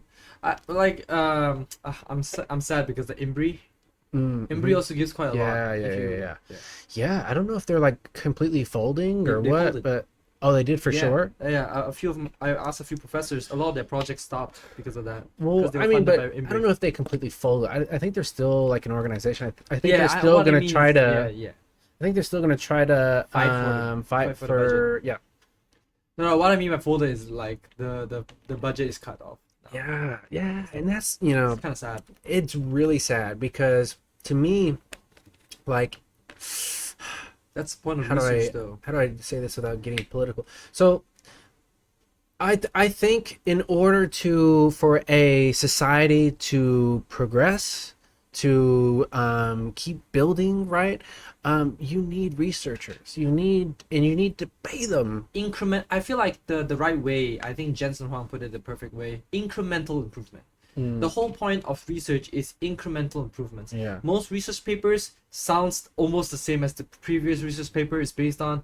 And the reason for that is because we're trying to incrementally improve our precision or methods Yeah. from the previous one. And the problem with incremental improvement is people don't see the big enough difference. They're like, what's the difference does it make? Yeah, and if you get people sort of hesitating on Your you know ideas. going down that STEM route, right? Because you or going maybe doing research, right? And you just, you know, let's say this was like your first year that you actually like started thinking about doing research, and then you heard like, oh well, they're cutting funding to sounds like most of it, right? A lot of it. Yeah. Then you're like, okay, well maybe I shouldn't go down that route, right? You don't want people second guessing that, right? You want people to like, you know, go for it, right? You want people to see that this could be a possible route That's for why you. physics society is such important, I feel like. Yeah, because we dude. need to make them know what we're doing and why it matters. Yes, Even though exactly. sometimes change is small, but that's change nonetheless. Exactly. All right, next one. Which let's see here. We still got a page. We gotta zoom through. Yeah. Okay. Conference field notes, posters, politics, and the art of a 90-second pitch. Yeah. I mean, you have to have it because, you know, people will come up to you and just ask you, especially whenever I was at if you're at any conference, right? People are going to come up to you and like ask you like, hey, what is your they're just going to come up, like I even do this, right? Like, hey, so tell me like what your research is about, right? Instead of reading the poster, right? Which I don't like reading posters either. I just want to talk to the person and say, hey, so what are you doing? Just summarize it for me. Yeah. And so, yeah. And you need to be able to basically give them the gist, right? Yes. And if they're interested, they can ask more. Exactly. And you got to do it in you know, an interesting way, you know? Yeah, I think that's pretty interesting. It's like social media. You need the hook, like Yeah. a short hook, and then once they're interested, they go to longer content. Yeah. I mean, that's how I met the UCO president, Dr. Lamb. Is he a doctor? I don't know. Wow. Mr. Lamb. I don't know. President Lamb. President Lamb. There we go. Former Lieutenant Governor Lamb. yeah. Is he came to the research day at the Capitol where I presented my research, right? Which it was a whole fun thing. Anyways, and he comes up to me and he's like, you know, what's your research over? And so like I wasn't expecting that, but thankfully I was been practicing it and been talking to people about my research and stuff that, that it just flowed naturally, right? good. I did get a little nervous, right? course, of course. But like I just took a deep breath and just kept going, and he enjoyed it. So that's all that matters. And so yeah, I would like to maybe even reach out to him for I don't know what yet. I've been trying to think of like what would be a good reason to reach out to We can President look Lam. into that Yeah. because Funding of some sort or something like an that. event. Yeah. But I yeah, feel like we need traction first. Mm. But we'll look into that later. But yeah, yeah. Well, I'm just talking about like for research in general. For Yeah. research. Like, hey, can you somehow get us more? I mean, I know the school's been giving us a lot of money for our lab, right? But how can we get more, right? Okay, so teaching with curiosity, whiteboards, demos, and students who keep you honest. I feel like that's what we're doing right now. What we're trying to do anyways. We're trying to I don't know. I don't think we're really trying to do anything. It's just that I think both of us naturally just want to share with people what we know and what we we wanna know. enjoy, Yeah. right? And we just happen to enjoy physics and science and Mm-hmm. all these different topics, and we're both extremely curious. We love writing on whiteboards. Just, so yeah, I don't know. Yeah, we can definitely do an episode on maybe just I don't know. That doesn't really seem like a necessary. Subtopic. Yeah, I don't know. We'll You move know, yeah. Failure Fridays. Okay. Experiments that exploded, code that betrayed, lessons that stuck. Ooh, that's a good one. That's a good one. The hallmark of experimentation is Yeah. failure. So Well, I mean, this whole summer has me just been failing on HPCs, right? Supercomputers, like just yeah, just I mean, like what we said, the grants when we writing grants we can fail, Yeah. classes we can fail. There's a lot of things. Yeah. There's just so many ways you can fail, but that's where the lessons really stick. for So, sure, for next. Next. Next. Crossovers and wildcards. Ooh. Because brains like Jupiter have storms. That's hilarious.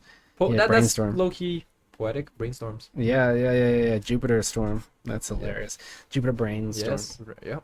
Haha. Which is the name of our podcast? But Jupiter yeah, Brains. Jupiter Brain. Don't forget it. Don't forget it. Hopefully, no one steals the name. Oh yeah, it's. I don't know. Maybe we'll talk about this off air, but yeah, I feel like we need to Yeah. trademark it or something. Copyright it. I don't know. I don't know. We'll figure it out. Yeah. Maybe somebody can do it for us. I don't know. Somebody is a law student of some kind. UCO has a law, Well, technically we have pre-law. I Pre, don't think is we it have pre-law? Yeah. Oh well, maybe that's enough. Yeah. We'll look into that. Yeah. All right. So the first topic of this subclass is sci-fi versus physics. Let's go. Dune shields, warp drives, and what's salvageable. Yeah. I think I okay. love This is the point where I get very, very Nerdy? critical and nerdy. critical. Okay. The one I talked about in the car the other day. Time travel. Oh. My childhood dream was to time travel when I was like 7 years old, 6 years old. Yeah. Yeah. I mean everyone does. The Yeah. problem with time travel, especially in pop culture, is a misunderstanding of relativity. At least in my opinion, I'm still learning. Yeah, I'm gonna Still- try to fight you back on that Yes, when we do talk it, do about it. this, Do it. because I don't Feel know free. if I fully Feel agree free with to you on this. feel free to give constructive or destructive criticisms Yeah. on the but yeah, I don't think time travel is and ever will be possible. Mm-hmm. Causality is only one way forward. Time is a byproduct of causality, rate of reactions and whatnot. Mm-hmm. But causality has a speed limit. You cannot go Mm. fast. You cannot go backwards just because you move faster than light. Even if it's faster than light, Yeah. faster than light travel Mm-hmm. is possible. You're not going backwards. Yeah. You're not going backwards in time. Even in black holes, you're not going backwards. So here's my Yeah. So I'm a very optimistic Yes. person, right? I love. I'm a realist when it comes to science. Yeah. But for me, when it comes to time travel, I'm such an optimist because, like, so I've been watching this show called Lost, right? Now, The hit series Lost. it ended a long time ago, Yeah. right? But like, I just started it recently, and I've been addicted to it, right? Like I should watch it. Everyone's talking about it. I every have not watched every night, everybody's talking about it. Who else is talking it. about it? Well, Everyone is in my circle. Oh, okay. I haven't really heard everyone. Yeah. So, well, like at the time, it was like a groundbreaking show. Like Really? it was a big show. Like, it was, it was at the time where like people were still like watching shows on You saying- cable. Oh, okay, right? okay, okay. Right? I thought you mean like a time where people still watch shows in It- general. and there wasn't Netflix. Yeah, There wasn't, I got you. I don't think so, anyways. But anyways, so there's, without giving too much, right? I don't want to Don't give any spoil it. spoilers. Yeah, I still need to watch right, it. Right. But by now you should have watched Lost, right? Like My bad. it was. I'm trying to figure. Let's see. When was Lost? You like that thockiness right there? Wait, what? That said, you like the thockiness? Thockiness? What do you mean? Oh, you've never heard of like how they describe mechanical keyboards? yeah, I like that. The That's thockiness? ASMR. Yeah, For real. So it came out in 2010. Some people. Oh, ending 2010. It came out mid 2000s. It okay. says I might look into that because a lot 2004. a lot of my friends say it's good, so I might watch it. It's really good, dude. But anyways, so Anyways, yeah. it's so there's time travel, right? But it's sort of magical, right? We don't really know exactly how people are time traveling. It doesn't seem like it is a like doesn't seem like there's a scientist who like figured out time travel and like that's how people are time traveling. There is a scientist in there, and what's really cool also about Lost is that there is like the characters are named after like physicists In and real life. scientists and like philosophers. So there's like a John Locke, there's a Faraday.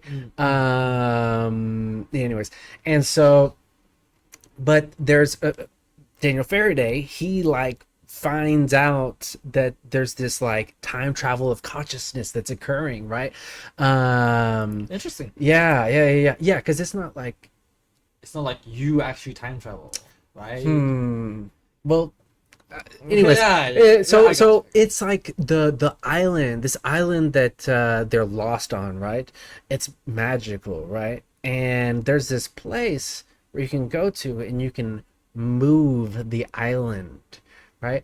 And so typically Move the you island. move it in time though. Oh, Yeah. That's interesting. But it's like this, I don't want to give too much. So but yeah, so and there's no like mechanicalness about it. It's just like they do this weird thing and they time travel, right? And so Do they it's explain? very magical. Yeah. I haven't got, I'm like almost the last season. There's Okay. 5 or 6 seasons. And so it's very like magical, right? So I think the thing that like I like most about that is that like it isn't really scientific. Like It leaves open-ended questions. yes, to me there's like maybe we won't get to know everything, right? Maybe we won't figure out how to time travel, but maybe there's like this magical thing out there where you for some reason turn the cube this way and you time travel, right? And you don't know really how to actually manipulate it to where you know where you're time traveling to. You just time travel to wherever it wants you to, right? Which is sort of what happens in Lost, right? You don't say like, okay, let's go back to 1964, and it goes back to 1964. No, you just like you go wherever it wants you to go. It's like this. The island is like this magical like guide, right? And so yeah, I think that maybe there, and this is very unscientific, right, of me, but I also do enjoy magical thinking, right? Sci-fi fantasy. Just for fun, Yeah, right? it's not bad. Yeah. To look into like, but okay. I want to get back into it though. Okay. But what part Uh-huh. of this ideology? I'm not. It's not bad to fantasize. It's not bad to have to explore possibilities Yeah. and impossibilities. I'm Yeah. just saying that misunderstandings can lead to exploration of impossibility, and I don't mind that at all. I just don't like people calling things that are not true. Yeah, Like for sure. time travel, for example, of course, time travel is unfalsifiable. It's an empirical statement, but based on the laws of physics we know, it's not possible. Yeah.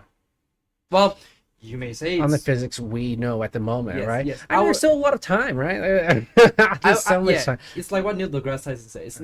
It's never that something violates the law of nature. It's something that violates the laws of our understanding. Yeah, exactly. Yes. I mean, we're always finding things out that just didn't make sense and don't make sense based on what we know right already now. know. I mean, James Webb is like coming out with all kinds of things that or not coming up with it, but like finding things out in the universe and taking pictures of things out in the universe that to us at the moment anyways don't really make a whole lot of sense. Yes, outliers of our understanding. Yeah. Anyway, all right. Yeah, we gotta move forward. We But have a yeah, lot of sci-fi stuff, versus yeah. physics. I love that. That's like one of my favorite topics. Someday when you get deep into that. Physics of sports and music, curveballs, violins, and resonance in your ribs. All right, Uh-huh. cool. Cool. Okay, wait, let's move on. None of us here are. Well, you're a former soccer player. Yeah. But none of us are musicians of any caliber. not So either. we, And maybe it'd be fun to have like dive a into musician it, yeah, come in and we dive into the physics of it. Yeah, that'd be cool. Or yeah, maybe they know a lot about the physics yeah, of the it. octet rule in music goes right into quantum mechanics and physical chemistry. Yeah. Yeah. What am quantum chemistry. my calculus 1 or 2 professor? Calculus 1 professor. He was so tough, dude. So tough. He was at Rose State, and he's an electrical engineer, who's a musician, and he nerds out about the physics of music and things like that. So maybe I can reach out to him. Yeah. That'd be So fun. yes. So just a little fun fact.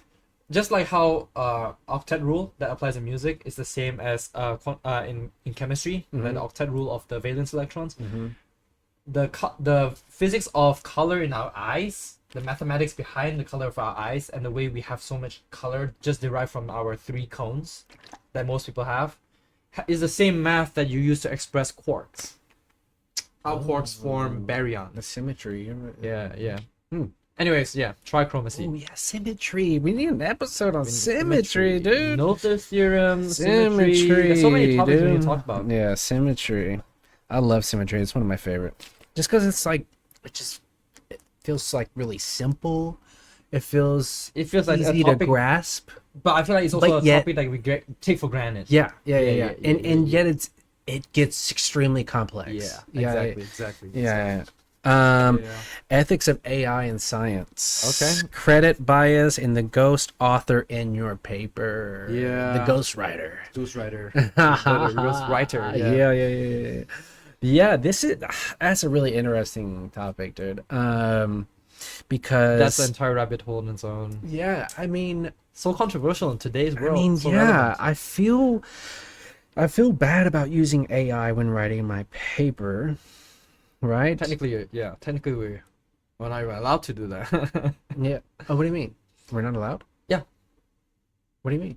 So we can, I guess, in a weird way, as long as you're not using it to Oh, write the paper, well- we can use it for inspiration. Well, they have Or- like AI detectors, Yes, right? yes. And if I they use it for grammar. if they put it through, if they put your essay or whatever through this thing and it says it was AI generated, It's then, considered plagiarism. but that's like a interesting topic all on its own. Like, can you actually say, I don't know, really with more than like 50% chance or 50% probability that something is written from AI?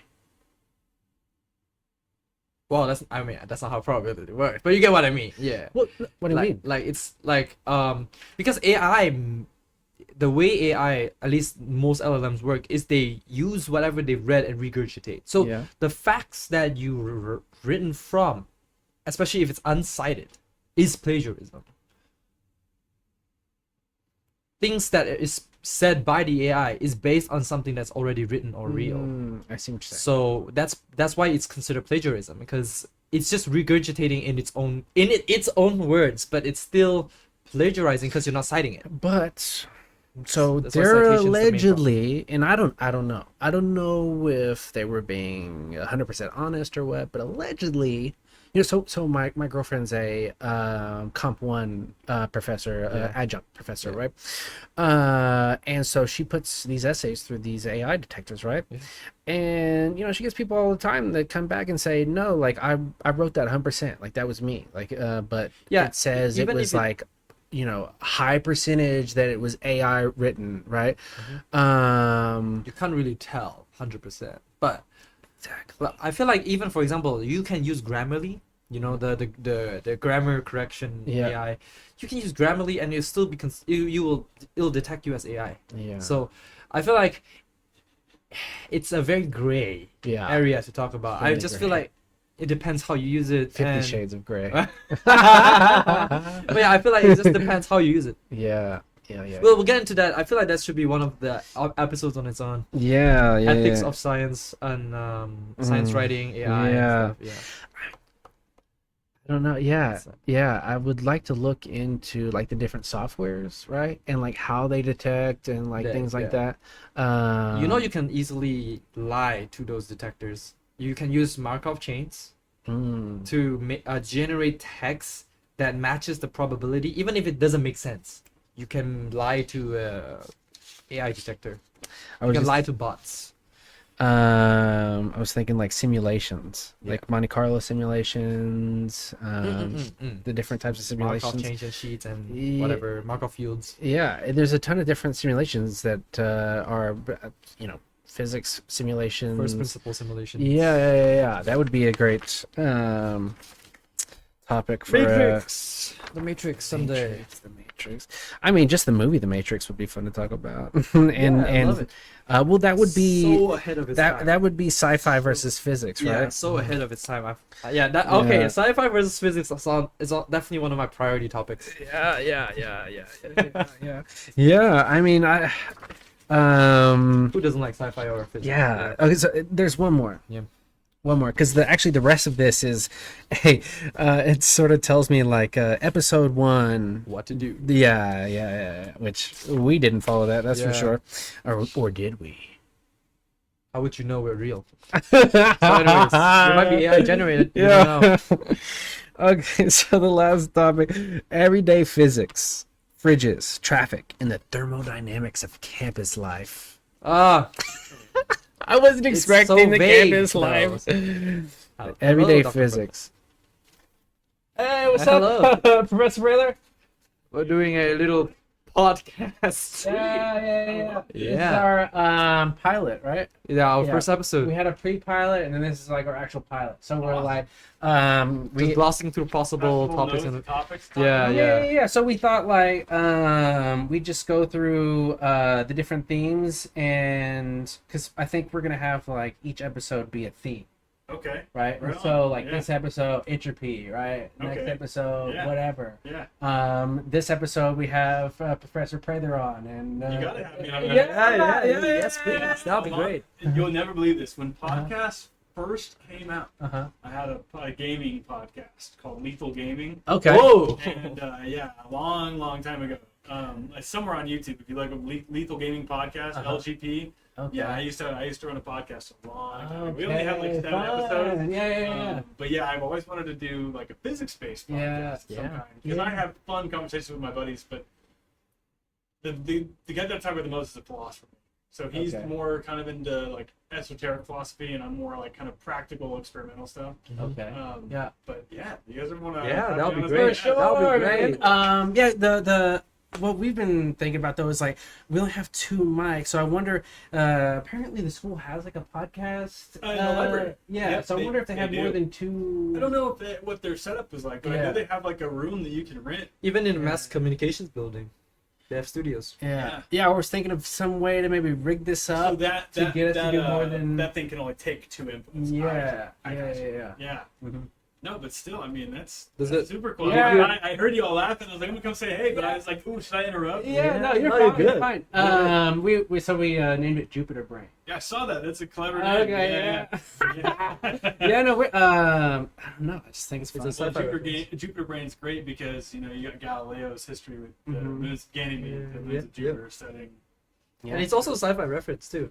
Yeah. Oh yeah. Yeah. Yeah. It's a hypothetical mega structure. How big can you build a computer? Theoretical limit of a computer. Okay, and that's called the Jupiter brain. Yes, because That's it's the mass of Jupiter.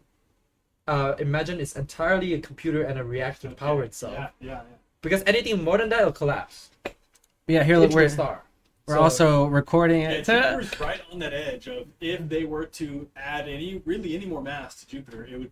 And collapse. there's some crazy, I don't know if it's like a military science, like a sci-fi project, but they were talking about nuking Jupiter to set it off as a star. Yeah. It's, I mean, I don't think it's like a real thing. Yeah, There's this yeah. idea. Would be Yeah. What will be wild, and Yeah. it's like, well, they used to be binary star systems. It used to Yeah. be Sun and Jupiter, if Jupiter would have turned into a star. Yes. So it's like we live in such a beautiful solar system because Jupiter is just big enough to keep the asteroids and everything and all that stuff pulled away from Earth.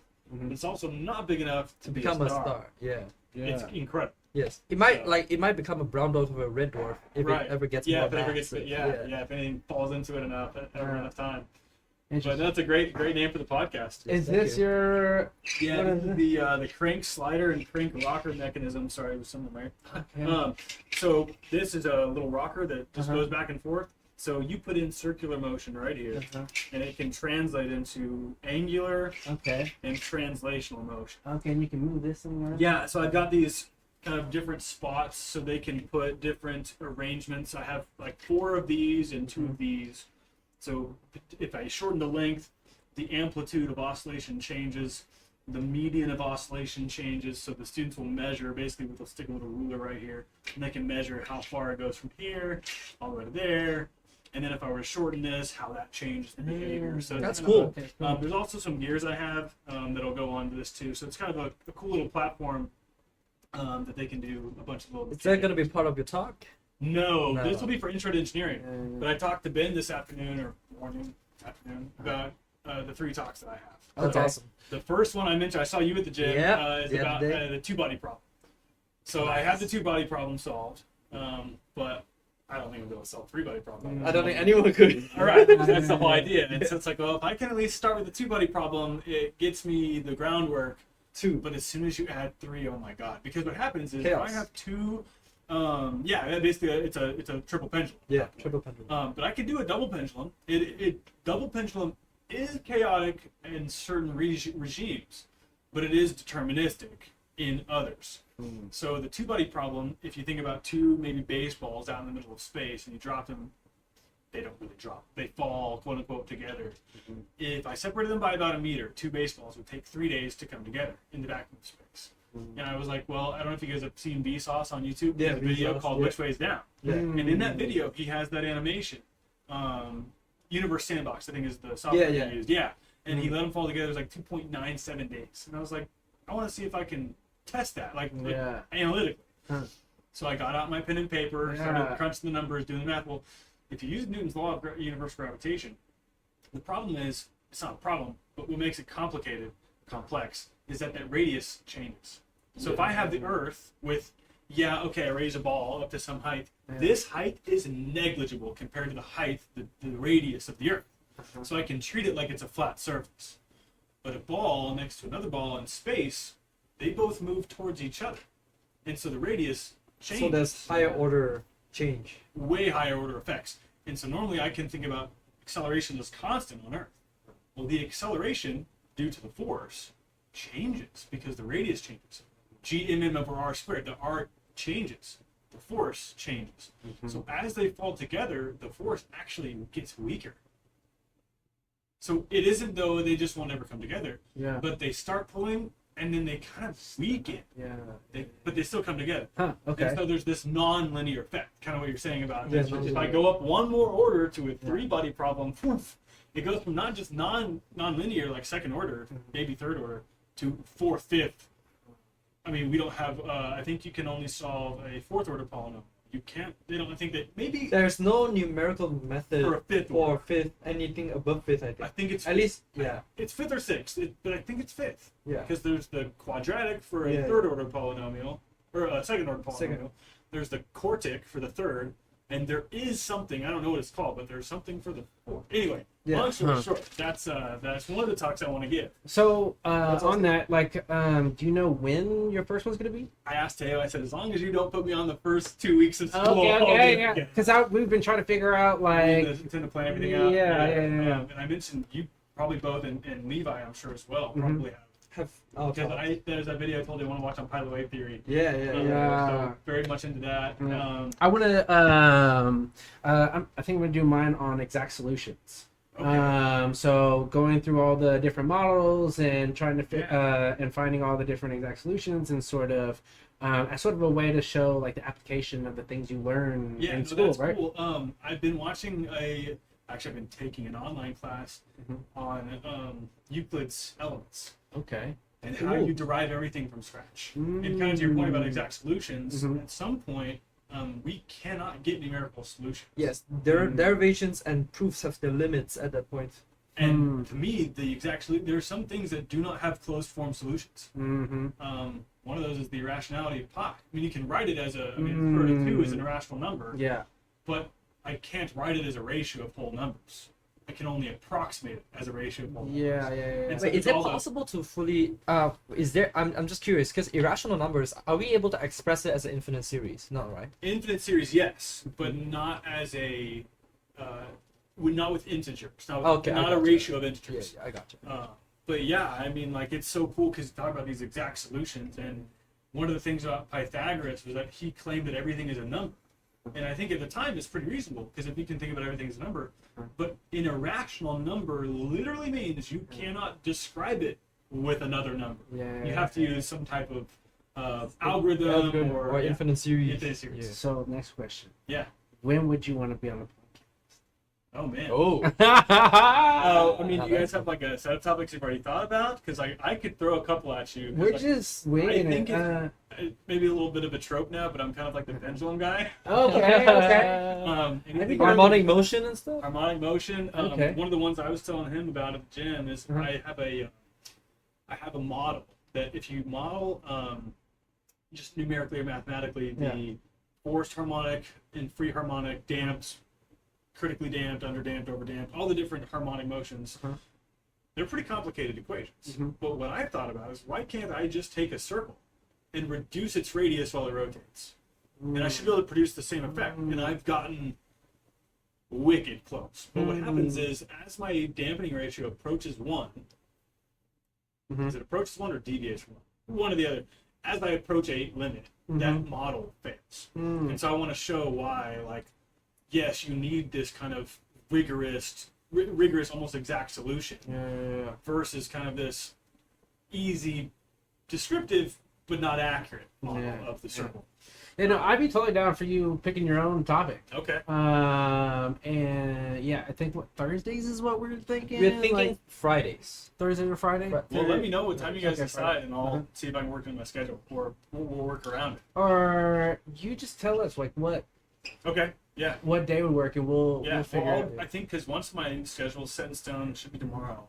Mhm. I don't know exactly what my schedule is. Yes. What? Yeah. Oh my god. Once that's set in stone over on my office, there should be a calendar. And once I Okay. know that, we can look over it, be like, hey, maybe Thursday at whatever time, or Okay. Friday at whatever time. Cool. And I'll find how we can get more than 2.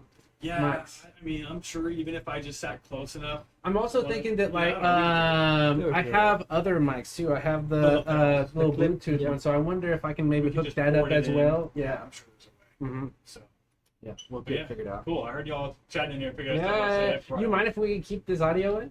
I don't mind at all. Okay, cool. Yeah. Heck yeah. If it's worth it. Yeah. So, Yeah. We our first one went on YouTube. I think last night at midnight is whenever. Oh, nice. Yeah. That's a yeah. pre- you guys have the channel already, right? Yeah. Yeah. Uh-huh. I have to, is it on the Discord? Yeah. Yes. Uh-huh. Okay, if you got a link, I'll go follow it. Yeah. There's Yeah, one yeah. in there. I'll pull up the. Yeah. I'll pull it up one because I'm now moving into production on these, so I have to make 12 of them. Okay. 260 hours worth of print. I was saying about it, so it actually looks really. The 3D print looks good. Doesn't it? I just got a brand new printer. Yeah, I mean, it because is like look at almost how like form molded. look at how janky these things look. Like That's about what I'd expect from a printer. Yeah. okay, This well that is looks just- a lot smoother. What's crazy, and Mhm. I love vibrations and oscillations or harmonic motion. these have vibration dampeners built in, vibration compensation built into the software. So I have a video of my 3D printer sitting on a file cabinet. I mean like just shaking the whole file cabinet, and it's coming out perfectly smooth. And I'm like, I was actually in disbelief. I was like, there's no way it can do this. Yeah. So you know, on your phone you have the 240, like the high speed. Okay. I went and high speed filmed my 3D printer nozzle, and I was like, that is incredible. Wait, you can do high speed on your iPhone? Mhm. Yeah. How do you do that? Yeah. So you just go over here. What I think year if do I you had- have? Which one do you have? I think they've had it for a cool minute. Okay. Okay. Because you know there's a magnify too. Find out. Yes, there is, but this is there's a different setting. So like you go here to the thing. Uh-huh. There's video, cinematic, slow mo. Oh, But at the top okay. it says 120. Yeah. Click it again, you'll get 240, but it'll drop your resolution. So it's Okay. HD here, but if I go back to 120, it's in 4K. I think. Oh, you can press the. Oh, HD. there you go. I Yeah, wonder if I can keep. Oh no. Nah, it won't let me do 240. Yeah, But anyway, yeah. yes, you kind of have a limit. You know, a little engineering exchange. But yeah, I filmed it in high speed because I was like, "There's no way it's printing that smoothly," and it's over here like going. Yeah, that's So- wild. Well, because we're just using the. I'm just having Makerspace, the. Yeah, library. for the library. Mm-hmm. Yeah, Having them print them off. yeah. Okay, where is our? Oh yeah, here we go. Oh snap! Yeah. Was this a Now single it does. print? Don't like No, move it. okay, you had to put it together. Yeah, Okay. yeah, and That's it's still cool, though. so it Yeah. will turn and everything, have to but be very it's gentle super with it. glued together. Like these two pieces, here, pieces that are Physics Society stickers, nice. Yeah. Nice. these they glue together. Oh, what I'm okay. thinking is and everything maybe- revolves around that. Yeah, maybe to make them better, I could drill in a hole and screw them together. Mhm. Yeah, get little M2 screws, the really tiny screws. Yeah, or the same sense. guy who did the mini has a larger one as well, where you Yeah, don't just have scale to glue it together. It's all one piece. Oh, okay. Yeah, yeah. The That's middle sweet. the middle piece is all one piece. Yeah, and then you so put you don't have everything to around. worry about the gluing. It's- again. Yeah, separating. Yeah, because if you do this, like it tried to Yeah. pull apart. Yeah, I was like, Yeah, ah, like with this, you'd think this was glued together, but I have two really, really low tolerance slip. They're basically like these kind of brackets that look like this, okay. and I slide them together. It's almost like a remote. Uh-huh. You know, like the little wedge in the remote. You stick it in, it pops, and makes a little ting sound. Yep. Uh-huh. It's just like that, but I mean, they are so low tolerance. I had to take a wooden block and whack it with a hammer because it's not coming off. Like if I won't try. Yeah. No, they're not coming apart. Oh my god. So like no glue, no nothing. I Yeah. just spent probably a good 10 hours like prototyping a bunch of different fits, and Uh-huh. eventually got it down to like the sub-millimeter precision of like awesome. it'll snap in place, And it'll never it's come never out. coming apart. I mean, I haven't done a drop test yet, but I mean, it looks really smooth. Feel it. It looks sturdy. awesome. it's Oh my. solid. Yeah, right. Okay, yeah, I've seen it. Yeah. That's crazy. Wow, that's crazy. So this like turns. Yeah, and Wow. unfortunately, right now that's getting stuck in between those two joints. Oh, I Because got you. printed I it got this you. morning to bring it to the meeting, Yeah. and I forgot to sand down the inside. So I what got I need you. to do is just take some That's maybe lubricant or. Yeah. very sturdy. I was Yeah. surprised at how sturdy it was, to be totally honest. Yeah. But yeah, this will be blue because I kind of figured, UCO blue and yellow, Yeah, like, yeah, it's kind of cool. But yeah, Nice. there's a motor on the back they might be able to use. But anyway, so yeah, one of the talks that I'm going to give too is, when I made this, there are 156 different combinations of linkages that I can make. I don't have time to test them manually, so I use ChatGPT, and I said, well, normally like I'm an Excel dork. I make a spreadsheet and do it. Oh Yeah. my god, doing 156 plots in Excel is going to blow your computer up. Yeah. So I said, okay, let's throw it through MATLAB. MATLAB. Mhm. And so I was like, okay, give me a MATLAB code based on this CSV file that'll come out of Uh-huh. Excel. Run out of 156, I need 5 combinations that I can teach.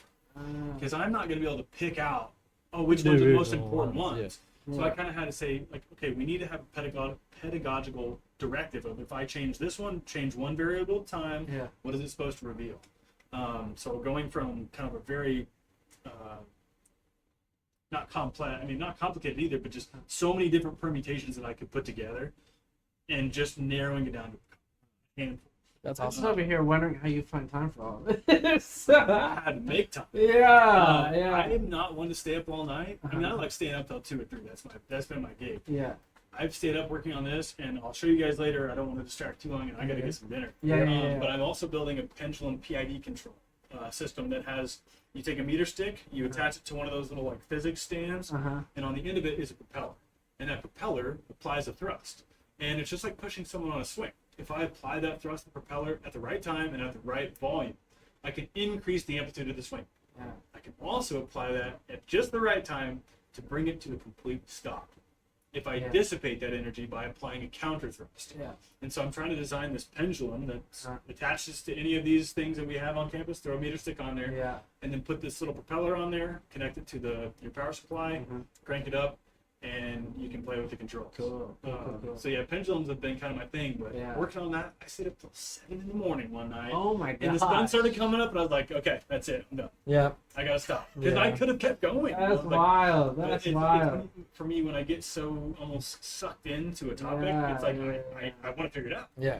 I don't need sleep. I need answers. The answers. Well, and then you run into like, well, this isn't working now, but that was working earlier, and then is it that thing that made this not work now? And then you go back to square one. Yeah. So Yeah, but you said one of your another talks you're gonna talk about is how to use the 3 blue 1 brown animation. Man Yeah, animation. Yeah. Yep, exactly. That's my third talk. That would be awesome. The first one is probably going to be, when I say first is if there's an order, Yeah. but I definitely want to do one over the harmonic motion, the kind of my circular model, Yeah. because I think it's a pretty interesting topic, but also very easy for anybody to pick up.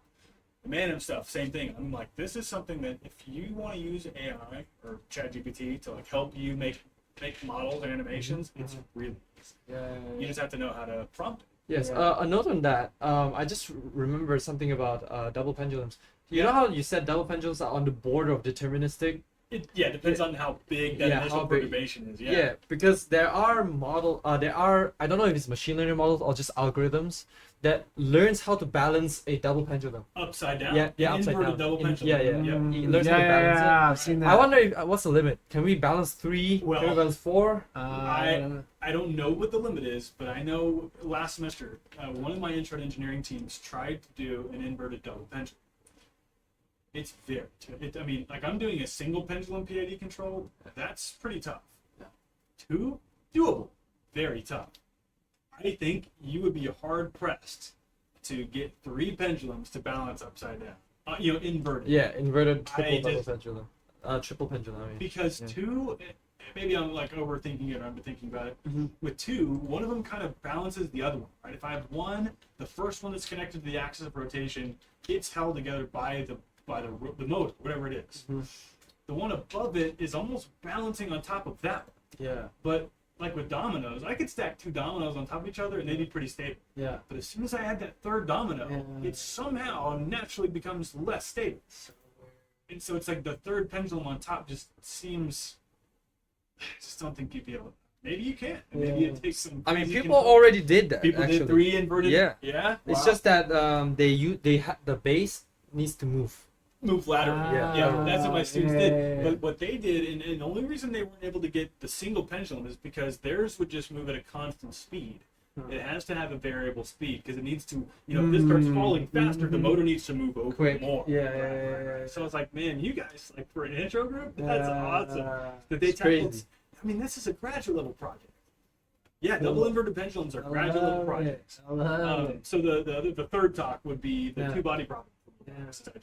But yeah, pendulums, anything with pendulums. I got a video, by the way, I'll send you guys. Okay. That is about how chaotic and not chaotic double pendulums. I would think double pendulums are a 3-body problem because you have 3 points Yeah. of mass, 3 centers of mass in a weird way. The well, you have point 2 centers of mass, but 2 What? points of rotation. in a weird way 3, right? Depends on your degrees of freedom. Yeah, because in a weird way you're rotating around the first point, the Right. first axle. Right. Second first one, body. yeah, first Yeah. body. Second, third, when you're swinging, the centrifugal force makes the tip acts as its own point of like inertia. What's it called? Center of Moment mass. of inertia. Moment of inertia. Yeah. I think it would still be 2 though. You're talking about a double pendulum. Yeah, double pendulum. So if you had a double pendulum, the first body would just be, you could model it as a point mass, but it would be at the center of mass. So it wouldn't actually be connected to the other one. So you'd almost model it like its position and its velocity. That's interesting. The other one that's attached to it, well, it would be its own mass, but the end of it, kind of we're talking about, would have its own moment of inertia. the connection, you can just model those two masses as just two bodies. Oh, interesting. And I mean, we think about them as long linkages like this, but you could imagine them both as just circles, just with a finite radius. And I mentioned a point earlier, so there's no radius or volume with a point.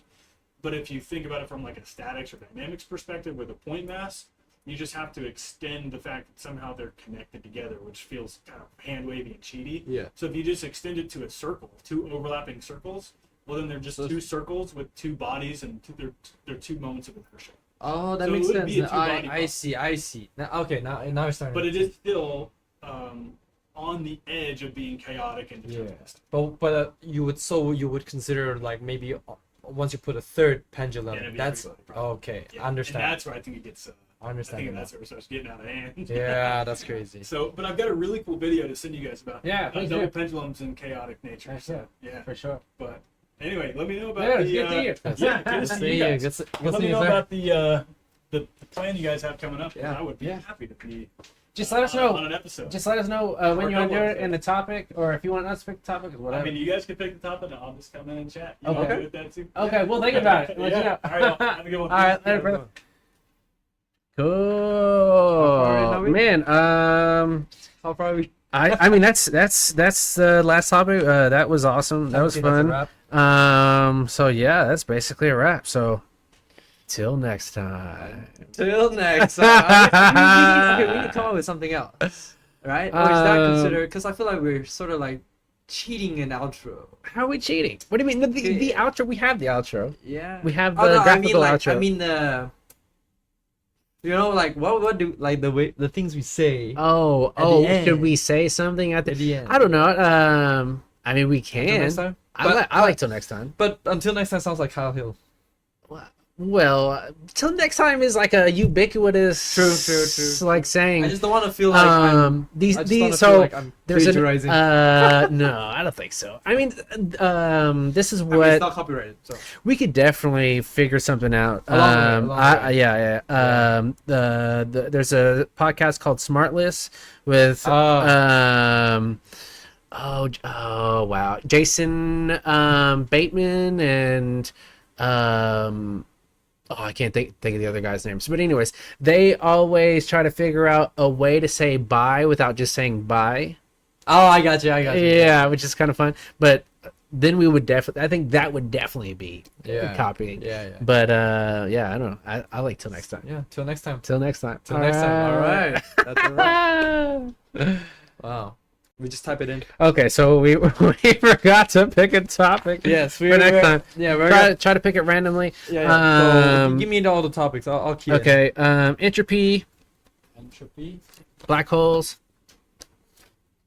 black holes, cosmic inflation, dark gravity or matter, dark matter or dark gravity. Yeah, dark matter. information theory, Info theory.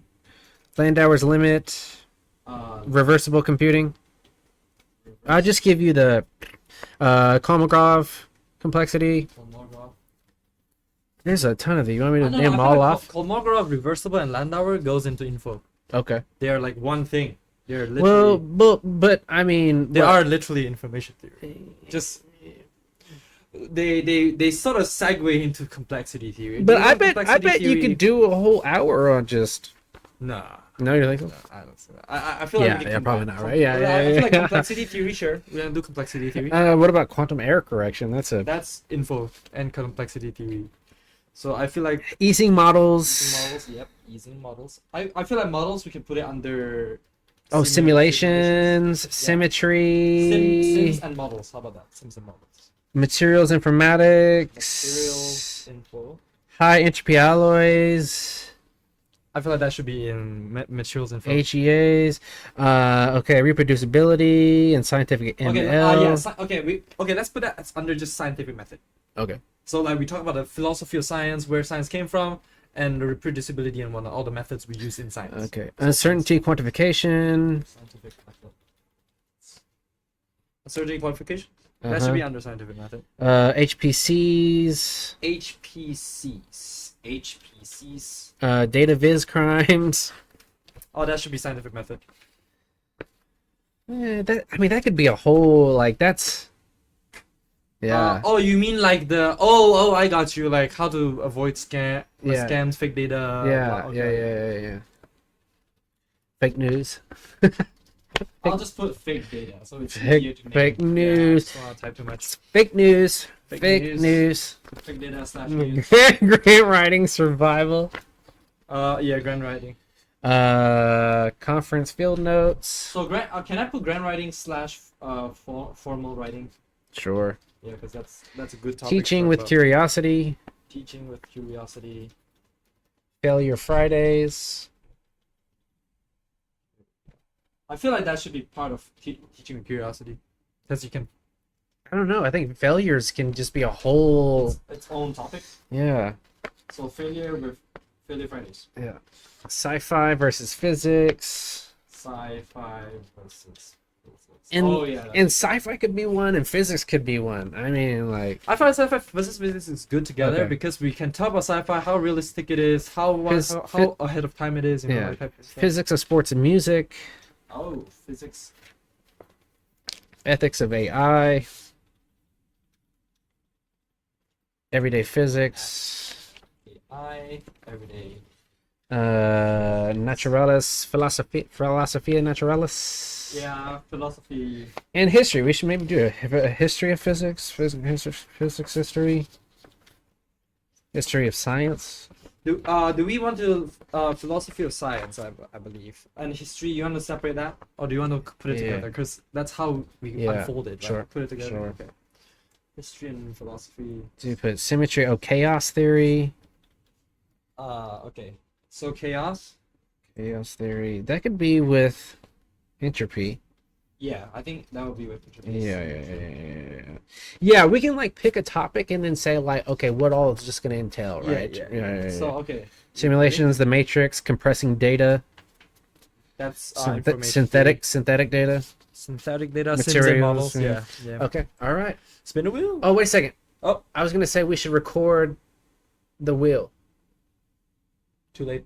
Well, you can do it again. Yeah, I can do it. What is it? What is it coming on? Teaching with curiosity. Yeah, let's spin it again. Okay, no. You know how to do a snippet with video? No, but I Yeah. think we could just you wanna do you? How about we do it there, and then you just record that screen. Oh, actually, we can record the screen that you're. Well, I would like Screen to record. Just screen record. You know OBS can screen record. put look snippet. Look Snippet? at yeah snippet, and then you can use snippet to for a video. Yeah. Oh. Yeah. So there's picture and video. So mode. Let's do. Yeah. What's- Does it not have video? No, it is not. A snipping tool? Here, let me see. Really, it doesn't. Yeah, it have doesn't. Freeform snip, window snip, full screen snip. I would say. Options. Wow, why does it not? This. Wow. Okay. Okay, so is this saved somewhere? Save. Oh, I could just bring my phone to that, right? Yeah. Just Oh, okay. pull it Yeah. very informal, but I think that's the best. All right. So yeah, we're gonna spin it. Not and sponsored by ads, but yeah, We're gonna spin it and see what we get. Yep. Okay.